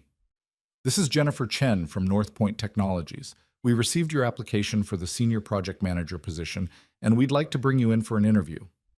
Daniel's heart jumped. Yes, absolutely. When? Would tomorrow work? I know it's short notice, but we're looking to fill the position quickly. Tomorrow, the day he was supposed to give Martin his answer. Tomorrow's perfect. What time? They scheduled it for 10 in the morning. When Daniel hung up, he sat in his car staring at his phone. One interview. One possibility. It wasn't a guarantee of anything, but it was something. He texted Victoria. Got an interview tomorrow. Local company. Her response came immediately. That's amazing. I'm so happy for you. It's just an interview. Might not lead anywhere. It's a chance. That's more than you had yesterday. He wanted to call her, to hear her voice, to ask if this changed anything between them. But he didn't know what to say that wouldn't sound like he was trying to use the interview as leverage to make her stay. That night, Emma asked if Victoria could come over for dinner. Not tonight, sweetheart. Why not? She's busy. Emma gave him that look again, the one that said she knew he was lying. You're still fighting. We're not fighting. We're just figuring some things out. Can I go see her? Not right now. Why not? Because I said so. She stomped off to her room, and Daniel felt like the worst parent in the world. When he went up to check on her later, she was sitting on her bed, hugging the stuffed bear Victoria had bought her at the aquarium. I miss her, Emma said quietly. I know, kiddo. I miss her too. Then why can't we see her? It's complicated. That's what grown-ups always say when they don't want to explain. She wasn't wrong. Daniel sat on the edge of her bed. Sometimes when people care about each other, they need space to figure things out. It doesn't mean they don't love each other. It just means they need time to think. Are you going to break up? I hope not. But you might? He didn't want to lie to her. Maybe. I don't know yet. Emma's eyes filled with tears. Is it because of me? What? No, sweetheart, not at all. But you said you have to think about what's best for me. And if Victoria is not best for me, Victoria is amazing for you, for both of us. This has nothing to do with you not being enough or her not being right. It's about grown-up stuff that has nothing to do with how much we all care about each other.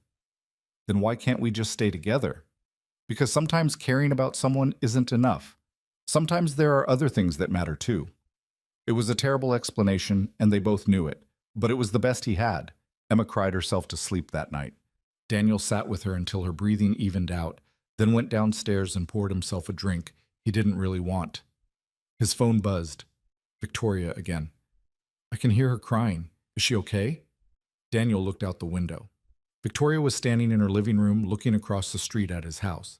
She misses you, thinks we're breaking up. Are we? He stared at the question for a long time before typing, I don't want to be, but you might have to be. If I take Chicago, yeah. Long distance with a 7-year-old doesn't work. And if you stay? I don't know. Depends on the interview tomorrow. What time? 10. I'll be thinking about you, thanks. There was a long pause, then, Daniel, no matter what happens, I don't regret any of this. Meeting you again, getting to know Emma, building what we built. Even if it ends tomorrow, I don't regret it. It's not ending tomorrow. You don't know that. I'm choosing to believe it anyway. She didn't respond after that, but he could still see her in the window across the street, phone in hand, staring at his house the way he was staring at hers. Friday morning came too soon. Daniel put on his best suit, the one he wore to interviews and important meetings, and tried to project confidence he didn't feel. Emma noticed immediately. You look fancy. Got an interview today? For a new job? Maybe. We'll see. Is it here or far away? She was too smart for her own good. Here. Relief flooded her face. So we're not moving? I don't know yet, Em. That's what I'm trying to figure out. She nodded, but he could see the worry in her eyes. He kissed her forehead, told her he loved her, and dropped her at school feeling like the worst father in the world for the second time in 2 days. The interview was at a sleek office building downtown. North Point Technologies was smaller than his current company, but growing fast. The position was similar to what he'd been doing, maybe even a slight step up. And it was 10 minutes from his house. Jennifer Chen was sharp, direct, exactly the kind of person Daniel respected. She asked good questions, listened to his answers, challenged him on a few points. By the end of the hour, he felt like he'd actually done well. We have a few more candidates to interview, she said as they wrapped up. But I'll be honest, you're our top choice. I should have a decision by early next week. Next week, after he was supposed to give Martin his answer. Can I ask, Daniel said carefully, is there any way to know sooner? I have another offer on the table with a tight deadline. Jennifer considered this. Let me talk to my team. I'll call you by end of day. It was better than nothing. Daniel drove straight to his office and found Martin waiting. Well, his boss asked, I need a few more hours. Is that possible? Martin looked at his watch. Corporate wants an answer by 5. That's the best I can do. 5 o'clock. 6 more hours to decide the rest of his life. The afternoon crawled by. Every time his phone rang, Daniel's heart jumped, but it was never Jennifer. By 4:30, he'd resigned himself to making the decision without knowing about North Point. At 4:45, his phone finally rang. Daniel, it's Jennifer Chen. I have good news. We'd like to offer you the position. Everything stopped. Really? Really? Pending references and background check, of course. But assuming those clear, the job is yours. Can you start in 2 weeks? Yes. Absolutely yes. They talked details, salary, benefits, start date. The salary was less than Chicago, but more than his current position. Enough to live on. Enough to stay. When he hung up, he sat at his desk for a moment, letting it sink in. Then he walked to Martin's office. I'm staying, he said. I'm taking the severance and starting a new job in 2 weeks. Martin looked relieved. Glad you're staying in town. You're a good guy, Hayes. You'll land on your feet. Daniel left the office feeling lighter than he had in days. He had a job, a local job. They could stay. He called Victoria before he could overthink it. Hey, she answered, and he could hear the nervousness in her voice. I got the job, the local one. I'm staying. There was a long silence. Then, Daniel, that's amazing. I'm so happy for you. Can I come over after Emma's asleep? Yeah, please. He picked Emma up from school and told her the news. She screamed so loud other parents stared. We're staying. We're really staying. We're really staying. Can I tell Victoria? Let's wait until tonight, okay? She agreed, but he could tell it was killing her to keep it in. They had dinner, did homework, went through the normal evening routine. But everything felt different now. Lighter. Like the weight he'd been carrying had finally lifted. At 9, he crossed the street. Victoria opened the door before he could knock. Come in. She looked different too, less exhausted, more hopeful, like maybe she'd been carrying the same weight. I meant what I said on the phone, he started. I got the job. Better pay than I expected, good benefits, close to home. We can stay. That's wonderful. She smiled, but it didn't quite reach her eyes. I'm genuinely happy for you. But that doesn't fix everything between us, Daniel. We still said some things. Things we need to address. He nodded. You're right. We do. They sat on the couch, and this time she didn't put distance between them. I'm sorry, they both said at the same time. Victoria laughed despite herself. You first. I'm sorry for making it sound like you weren't worth the risk. Like our relationship was something I could just set aside while I made practical decisions. You deserve better than that. And I'm sorry for pushing you away the second things got hard. For letting my fear make me question everything we built. She took his hand. I meant what I said about wanting this. About wanting you and Emma. I just got scared that wanting it wasn't enough. It is enough. But we also need to be realistic about what we're building here. What it actually takes to make this work. Agreed. So let's talk about it. Really talk about it. They spent the next 2 hours doing exactly that, talking about money, about expectations, about what they each needed from this relationship, about Emma and how to handle things with her, about Richard and the ongoing legal battles, about fear and trust and all the messy, complicated parts of building a life together. It wasn't romantic, it wasn't easy, but it was honest, and that mattered more. I don't need you to have all the answers, Victoria said at one point. I just need you to be willing to figure them out with me. I can do that. And I need to stop running every time I get scared, to trust that you're not going to leave the second things get difficult. I'm not going anywhere. Promise? He pulled her close. Promise. You're stuck with me now. She kissed him then, and it felt like coming home. When they finally pulled apart, both of them were smiling. Can we tell Emma tomorrow? Victoria asked. That we're okay? She's been worried. She's been crying herself to sleep. Victoria's face crumpled. I heard her the other night. It broke my heart. Let's go tell her now. It's almost 11. She's asleep. Trust me, she won't mind being woken up for this. They walked across the street together, hand in hand. Inside, the house was quiet. Mrs. Patterson had gone home hours ago. Daniel led Victoria upstairs to Emma's room. His daughter was sprawled across her bed, covers half off, still clutching the bear Victoria had given her. Daniel sat on the edge of the bed, gently shook her shoulder. Em, wake up, sweetheart. She stirred, opened her eyes, saw Victoria standing in the doorway, and sat up so fast she nearly fell out of bed. Victoria. Hey, sweetie. Emma looked between them. Are you okay? Are we okay? We're okay, Daniel confirmed.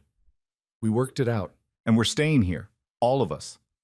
Emma launched herself at Victoria, who caught her and held on tight. Daniel watched them, his daughter and the woman he loved, and felt something settle in his chest. This was right. This was home. Does this mean you're not leaving? Emma asked Victoria, her voice muffled against Victoria's shoulder. I'm not leaving. I'm right across the street, and I'm not going anywhere. Promise? I promise. Emma pulled back, wiping her eyes. Good, because I really love you. Victoria's breath caught. I love you too, Emma. So much. They stayed like that for a while, the three of them tangled together on Emma's bed, until she started yawning again. Daniel tucked her back in, and this time when she fell asleep, she was smiling. Downstairs, Victoria leaned against the counter while Daniel made tea neither of them really wanted. That was intense, she said. Yeah, but good. She told me she loves me. She does. Has for a while. Victoria's eyes were wet again. I never thought I'd have this. A family. People who actually want me around. We do. Both of us. More than you know. She crossed the space between them, wrapped her arms around him.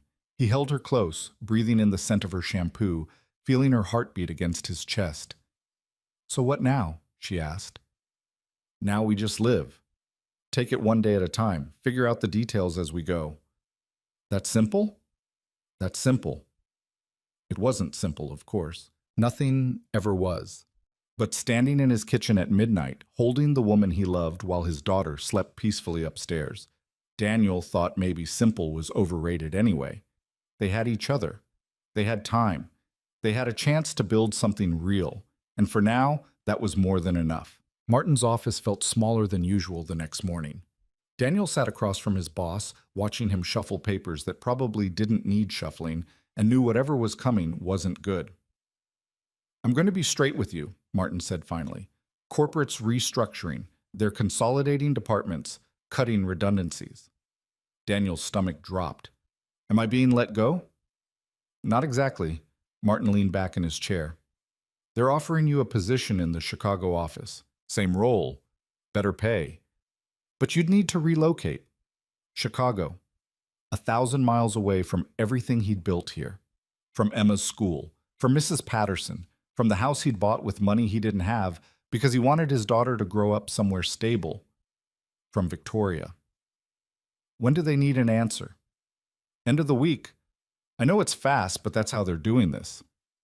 Take the transfer or take severance. Daniel nodded, his mind already racing through impossible calculations. Severance wouldn't last long. Not with Emma's needs and the mortgage and everything else, but uprooting her, taking her away from the only home she'd known, asking Victoria to either follow him or let him go. Think about it, Martin said, his voice softer. I know it's not ideal, but it's a good opportunity.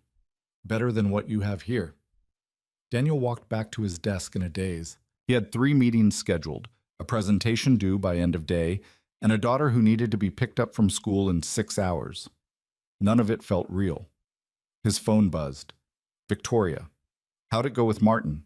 He stared at the message, then typed, Can we talk tonight? Of course. Everything okay? I'll explain later.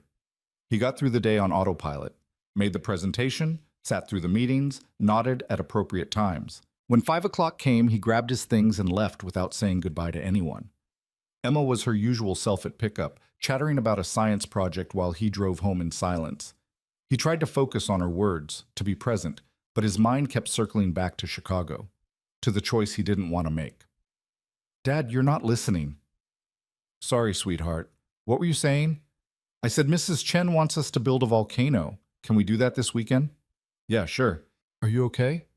He glanced at her in the rearview mirror, 7 years old and already too perceptive. I'm fine, just tired. She didn't look convinced, but let it drop.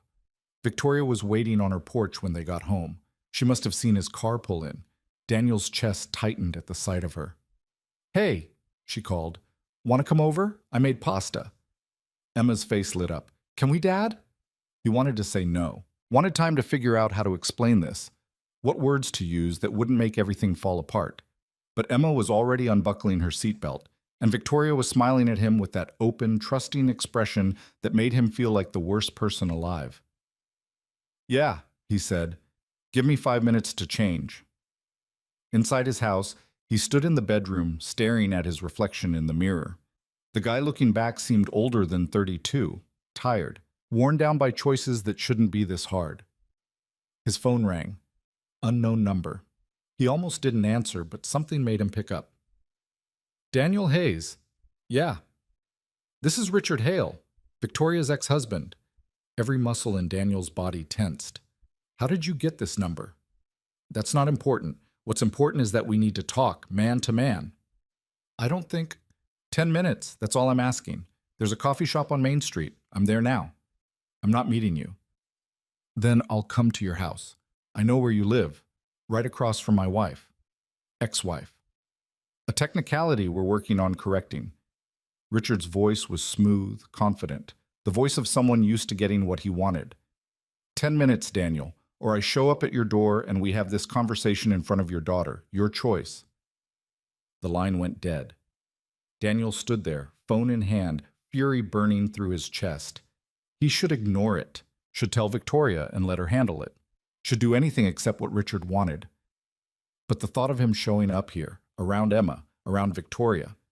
He texted Victoria. Something came up. Can you watch Emma for a bit? Of course. Everything okay? We'll explain later. He walked Emma across the street, kissed her forehead, and told her to be good. Victoria searched his face with worried eyes but didn't push. He'd tell her everything later, after he dealt with this. The coffee shop was mostly empty, just a few college kids with laptops and an older couple sharing a muffin. Richard sat in the back corner, expensive suit, perfect hair, looking like he'd walked off the set of a corporate drama. He stood when Daniel approached. Thank you for coming. You didn't give me much choice. Daniel didn't sit. Say whatever you need to say, and let's be done with this. Sit down, Daniel. Please. I'm not here to fight. Against his better judgment, Daniel sat. Richard signaled the barista, ordered 2 coffees without asking what Daniel wanted, and settled back in his chair with the easy confidence of someone who'd never been told no. I'll get right to it, Richard said. I want my wife back. She's not your wife anymore. A piece of paper doesn't change 10 years of history. Victoria and I built something together, a life, a company, a partnership that worked. Worked? Daniel couldn't keep the edge from his voice. You cheated on her. I made a mistake, one I deeply regret. But relationships are complicated, Daniel. Sometimes people stray when they're not getting what they need at home. So you're saying it was her fault? I'm saying we both made mistakes, but we also made something incredible together. something worth saving. Richard leaned forward. You seem like a decent guy. Good father, stable job, nice house. But let's be honest about what you can offer her. Victoria needs someone who can match her ambition, who understands her world, someone who can be her equal. And you think that's you? I know it is. We built an empire together. What are you offering? A mortgage and a used car? A daughter who isn't even hers? Daniel's hands clenched under the table. Emma is none of your business. Everything about Victoria is my business. She's the mother of my future children, the co-CEO of our company, my partner in every sense of the word. She doesn't want that anymore. She thinks she doesn't, but give it time. The novelty of playing house in the suburbs will wear off, and she'll remember who she really is, a CEO, a powerhouse, not someone who makes pasta for someone else's kid. The barista brought their coffees. Daniel didn't touch his. Why are you telling me this? He asked quietly. Because I'm giving you a chance to step aside gracefully, before this gets messy. Before lawyers get involved, before I have to make things difficult for you. Difficult how? Richard smiled, and there was no warmth in it. I have resources, Daniel. Connections. I could make one phone call and tank your career. Another call and suddenly your custody arrangement is under review. Is Emma's mother really completely out of the picture? Does the court know you're introducing your daughter to a woman you barely know? You're threatening me. I'm being realistic. You're in over your head. Victoria deserves better than this temporary fantasy, and deep down, you know it. Richard stood, buttoning his jacket. Think about what I said. Think about what's best for everyone, including your daughter. He left without waiting for a response. Daniel sat there, coffee growing cold, hands shaking with rage he couldn't quite contain. His phone buzzed. Victoria. Emma wants to know if you're coming back for dinner. He stared at the message, at Richard's retreating back through the window, at his own reflection in the glass. For a moment, he considered it. Walking away, taking the Chicago job, making it easy for everyone. Protecting Emma from the mess this could become.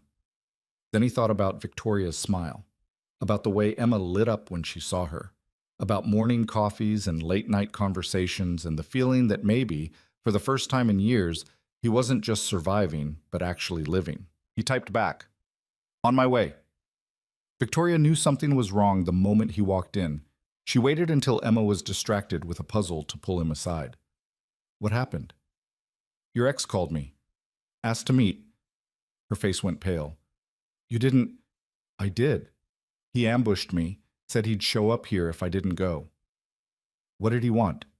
Daniel told her everything. Richard's threats, his promises to make things difficult, his certainty that Victoria would eventually realize she'd made a mistake. By the time he finished, Victoria's hands were clenched into fists. That bastard! I'm calling my lawyer. Wait. Daniel caught her arm. There's something else. Something I need to tell you. She looked at him, waiting.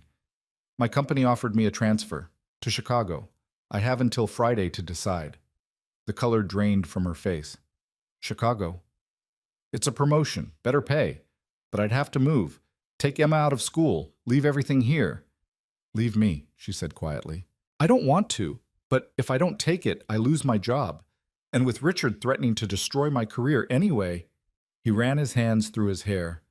I don't know what to do, Victoria. I feel like I'm trapped. She was silent for a long moment, staring at something past his shoulder. When she finally spoke, her voice was steady, but her eyes were wet. You should take it. What? The job. You should take it. It's a good opportunity, and you can't pass that up because of me. Victoria, I'm serious, Daniel. I won't be the reason you make a bad career choice. I won't be the reason Emma's future is compromised. You're not hearing me. I don't want to go to Chicago. I want to stay here. With you. And then what? Richard makes good on his threats? You lose your job anyway? Emma gets dragged into a custody battle because of me? She shook her head.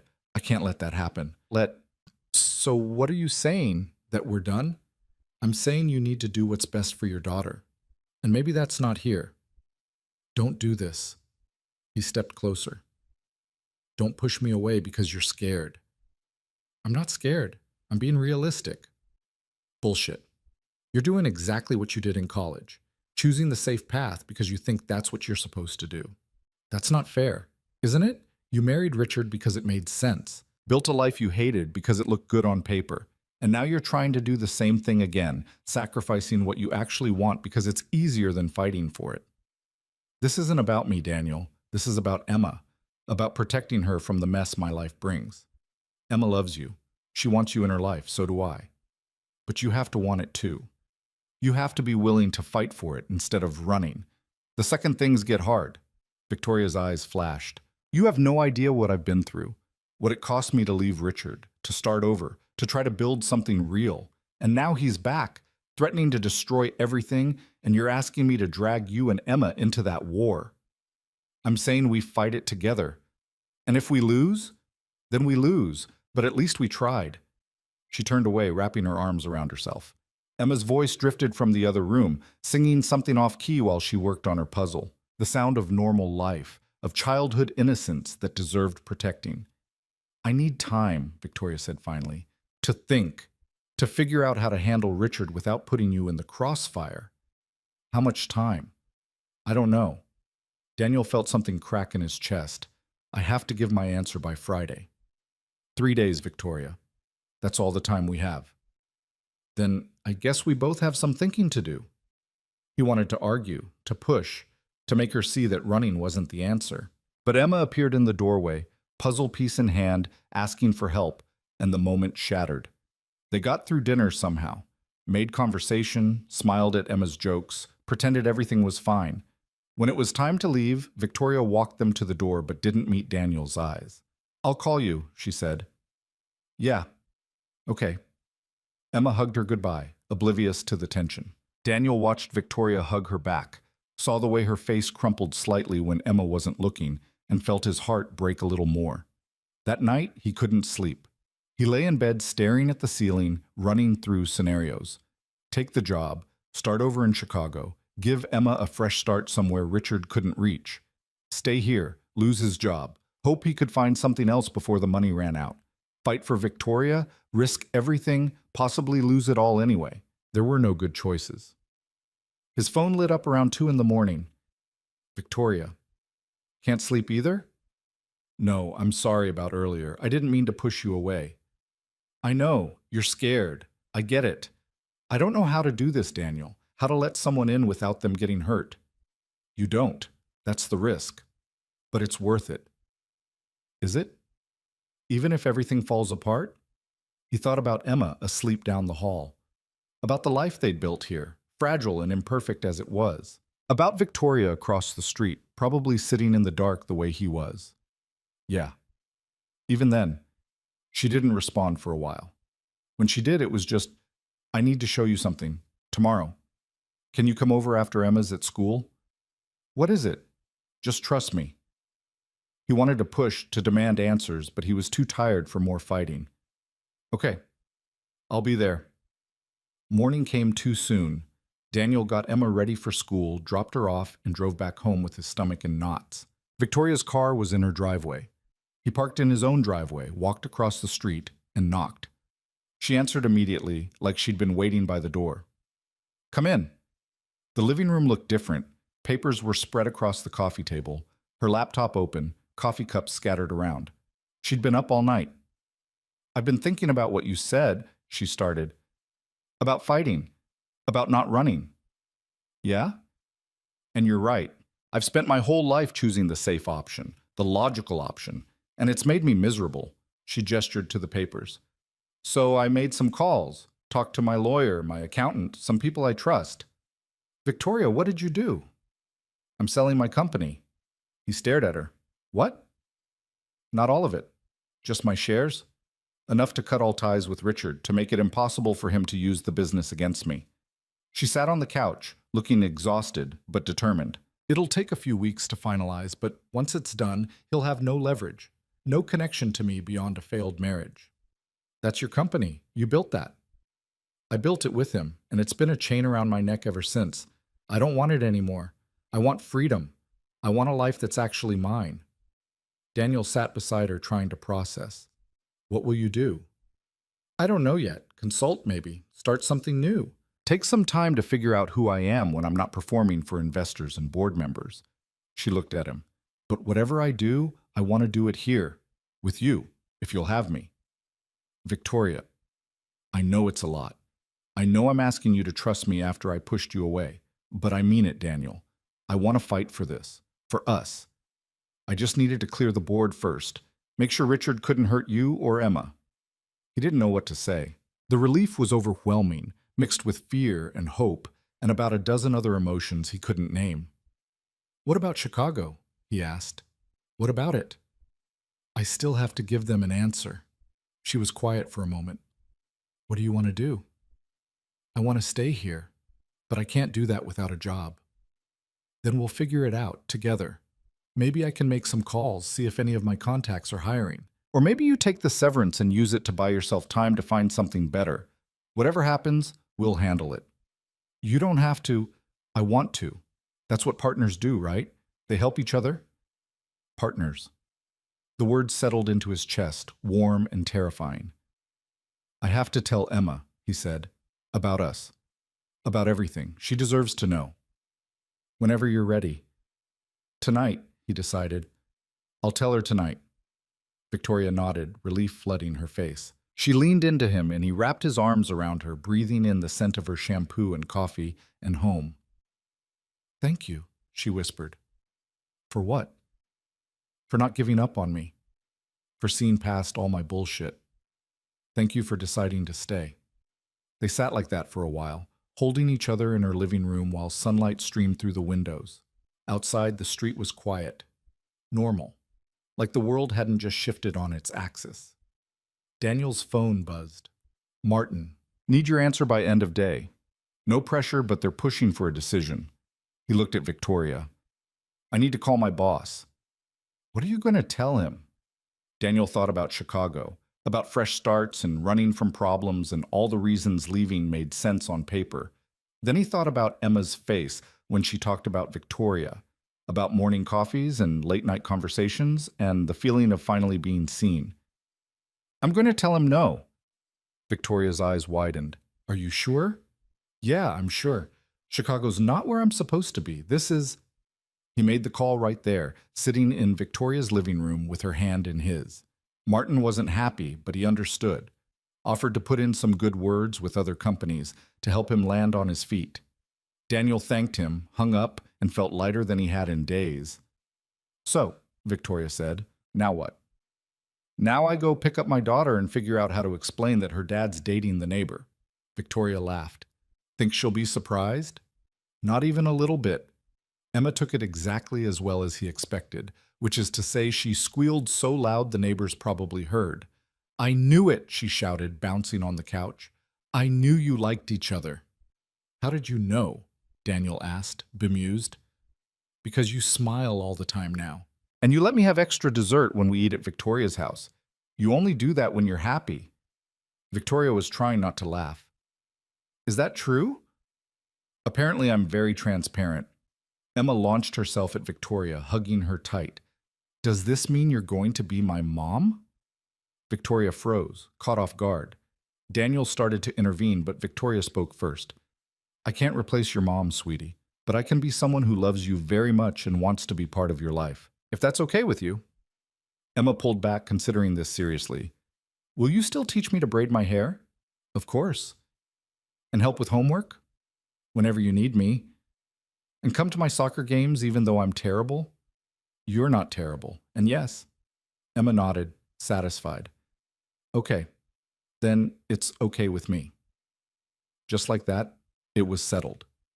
Emma went back to her cartoons, already moving on to the next thing, while Daniel and Victoria exchanged glances over her head. That went well, Victoria whispered. Yeah, almost too well. Don't overthink it, just accept the win. The next few weeks were chaotic in the best way. Victoria's lawyer worked on finalizing the sale of her shares while Daniel networked and applied for new positions. Money was tight, but Victoria helped where she could, covering groceries, paying for Emma's after-school activities, doing it in a way that didn't feel like charity. Richard made one last attempt to interfere, showing up at Victoria's house demanding to talk. Daniel was there when it happened. He watched Victoria face her ex-husband with a calm he'd never seen before. We're done, Richard. The papers are signed. The company's yours. You got what you wanted. I wanted you. No, you didn't. You wanted someone who made you look good. Someone who fit the image you were building. That was never really me. And you think he's better? Richard gestured at Daniel. A single dad with a dead-end job? He's a good man who treats me like a person instead of an asset. So yeah, he's better. In every way that matters. Richard's face darkened. You'll regret this. The only thing I regret is wasting 10 years on you. Now get off my property before I call the cops. He left finally, and Victoria collapsed against the closed door. Daniel pulled her close. You okay? Yeah, actually I am. A month later, Daniel got an offer from a tech company across town. Better pay than his old job, better hours, closer to home. He started the following Monday, and it felt like a new beginning. Victoria officially cut ties with her old company and started consulting on her own terms. She took on projects she actually cared about, worked from her home office, and had dinner with Daniel and Emma almost every night. They didn't rush anything. Took their time figuring out what this relationship looked like, how to blend their lives without forcing it. Some nights, Victoria stayed over after Emma went to sleep. Some weekends, they took trips together. The three of them piled into her car, driving to beaches and museums, and anywhere Emma wanted to go. Emma thrived, started doing better in school, made new friends, smiled more. Daniel noticed she'd stopped asking about her biological mother. Victoria had filled that space without even trying. 6 months after that first morning when Daniel almost hit the moving truck, he and Victoria sat on his porch while Emma slept inside. It was late, the street quiet, stars visible despite the suburban light pollution. I have something to tell you, Victoria said. His stomach clenched. Yeah? I bought the house. What house? This house. Yours. Well, it's ours now, I guess. I paid off the mortgage. He stared at her. You did what? You were stressed about money, and I had the resources, so I handled it. Before you get upset, it's in both our names, equal ownership. I'm not trying to take over your life or whatever you're thinking right now. Victoria, let me finish. I also set up a trust for Emma, for college, or whatever she needs. And I know you're going to be proud and stubborn about it, but it's done. Consider it a gift. Daniel didn't know whether to be angry or grateful or overwhelmed. He settled on all three. You can't just, I can and I did. We're partners, remember? That means I help when I can. And I can help with this, so I am. You're impossible. You love me anyway. She said it casually, but the words landed heavy. They hadn't said that yet, hadn't put a label on what this was beyond just being together. Yeah, he said quietly. I do. She turned to look at him, eyes wide. What? I love you. Have for a while now. Since college, probably, but definitely now. She was crying. Happy tears, he thought, but he couldn't quite tell in the dark. I love you too, she whispered. I was terrified to say it first. Why? Because every time I've said those words before, they've been a lie, or a performance, something I said because it was expected. She took his hand. But this is real. You're real. And it scares the hell out of me. Me too. They kissed, soft and slow, and Daniel felt something settle inside him, like a puzzle piece finally clicking into place. What do we do now? Victoria asked. Now we just live. Together. The three of us. That simple? That simple. It wasn't simple, of course. Nothing ever was. They had fights about stupid things, disagreed on how to handle Emma's discipline, struggled to balance work and family and everything else life threw at them. But they figured it out, together. A year after Victoria moved in across the street, she moved in for real, sold her house and brought her things over, merging their lives in a way that was chaotic and messy and perfect. Emma got her own bathroom, which she declared the best thing that had ever happened. Victoria took over the garage for her home office. Daniel finally had someone to share the burden of parenthood, and it made everything lighter. On a quiet evening in autumn, almost 2 years to the day since they'd reconnected, Daniel found Victoria in the backyard watching the sunset. Emma was at a friend's house for a sleepover, and they had the rare luxury of an empty house. Hey, he said, sitting beside her on the porch steps. Hey yourself. I've been thinking, that's dangerous, he smiled. Remember in college when I never told you how I felt? Yeah, I don't want to make that mistake again. He pulled a small box from his pocket. Victoria's eyes went wide. Daniel, I'm not good at speeches, you know that. But I know that I want to spend the rest of my life with you. I want Emma to call you mom if she wants to. I want to wake up next to you every morning and figure out this messy, complicated, beautiful life together. He opened the box. The ring was simple, elegant, nothing flashy. Exactly her style. So, Victoria Hale, will you marry me? She was crying again, nodding before she could even speak. Yes, yes, of course, yes. He slid the ring onto her finger, and she kissed him like they had all the time in the world. When they finally pulled apart, she was smiling through her tears. I can't believe this is my life, she said. Good or bad? Good. So good. She looked at the ring, then back at him. I thought I'd lost my chance at this, at normal, at real, at happy. And then you almost hit that moving truck. Best near accident of my life. She laughed, that real, genuine laugh he loved. I love you, Daniel Hayes. I love you too. They sat there as the sun set, painting the sky in shades of orange and pink and gold. Across the street, the house Victoria used to live in stood empty, a reminder of where she'd come from. But she wasn't looking at it. She was looking at him, at the house behind them that had become home, at the future they were building together. Emma came home the next morning and screamed when she saw the ring. You're getting married! We are, Victoria confirmed, letting Emma examine the ring from every angle. Can I be in the wedding? You can be the whole wedding if you want. Emma threw herself at them both, and they stood there in the kitchen, the three of them tangled together, and Daniel felt complete in a way he never had before. They got married 6 months later in the backyard of their house.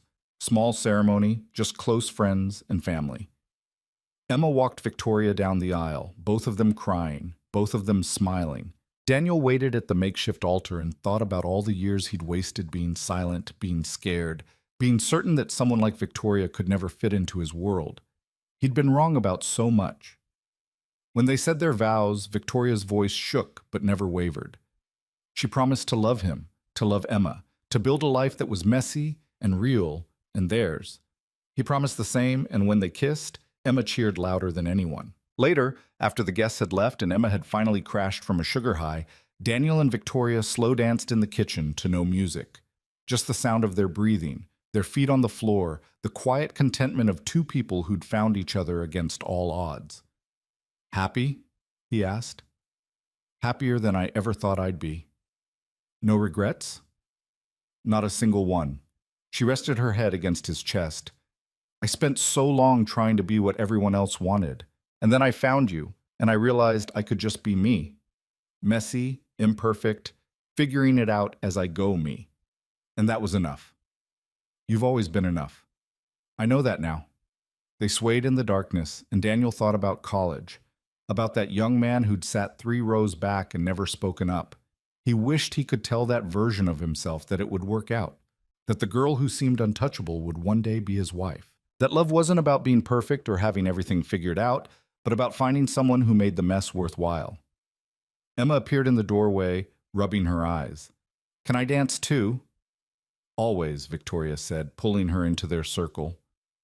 They danced together in the kitchen, the three of them, a family built from second chances and almost accidents, and the courage to finally say what mattered. Outside, the street was quiet. The house across the way still stood empty, a monument to Victoria's old life. But she wasn't looking back anymore. She was exactly where she belonged, and so was he.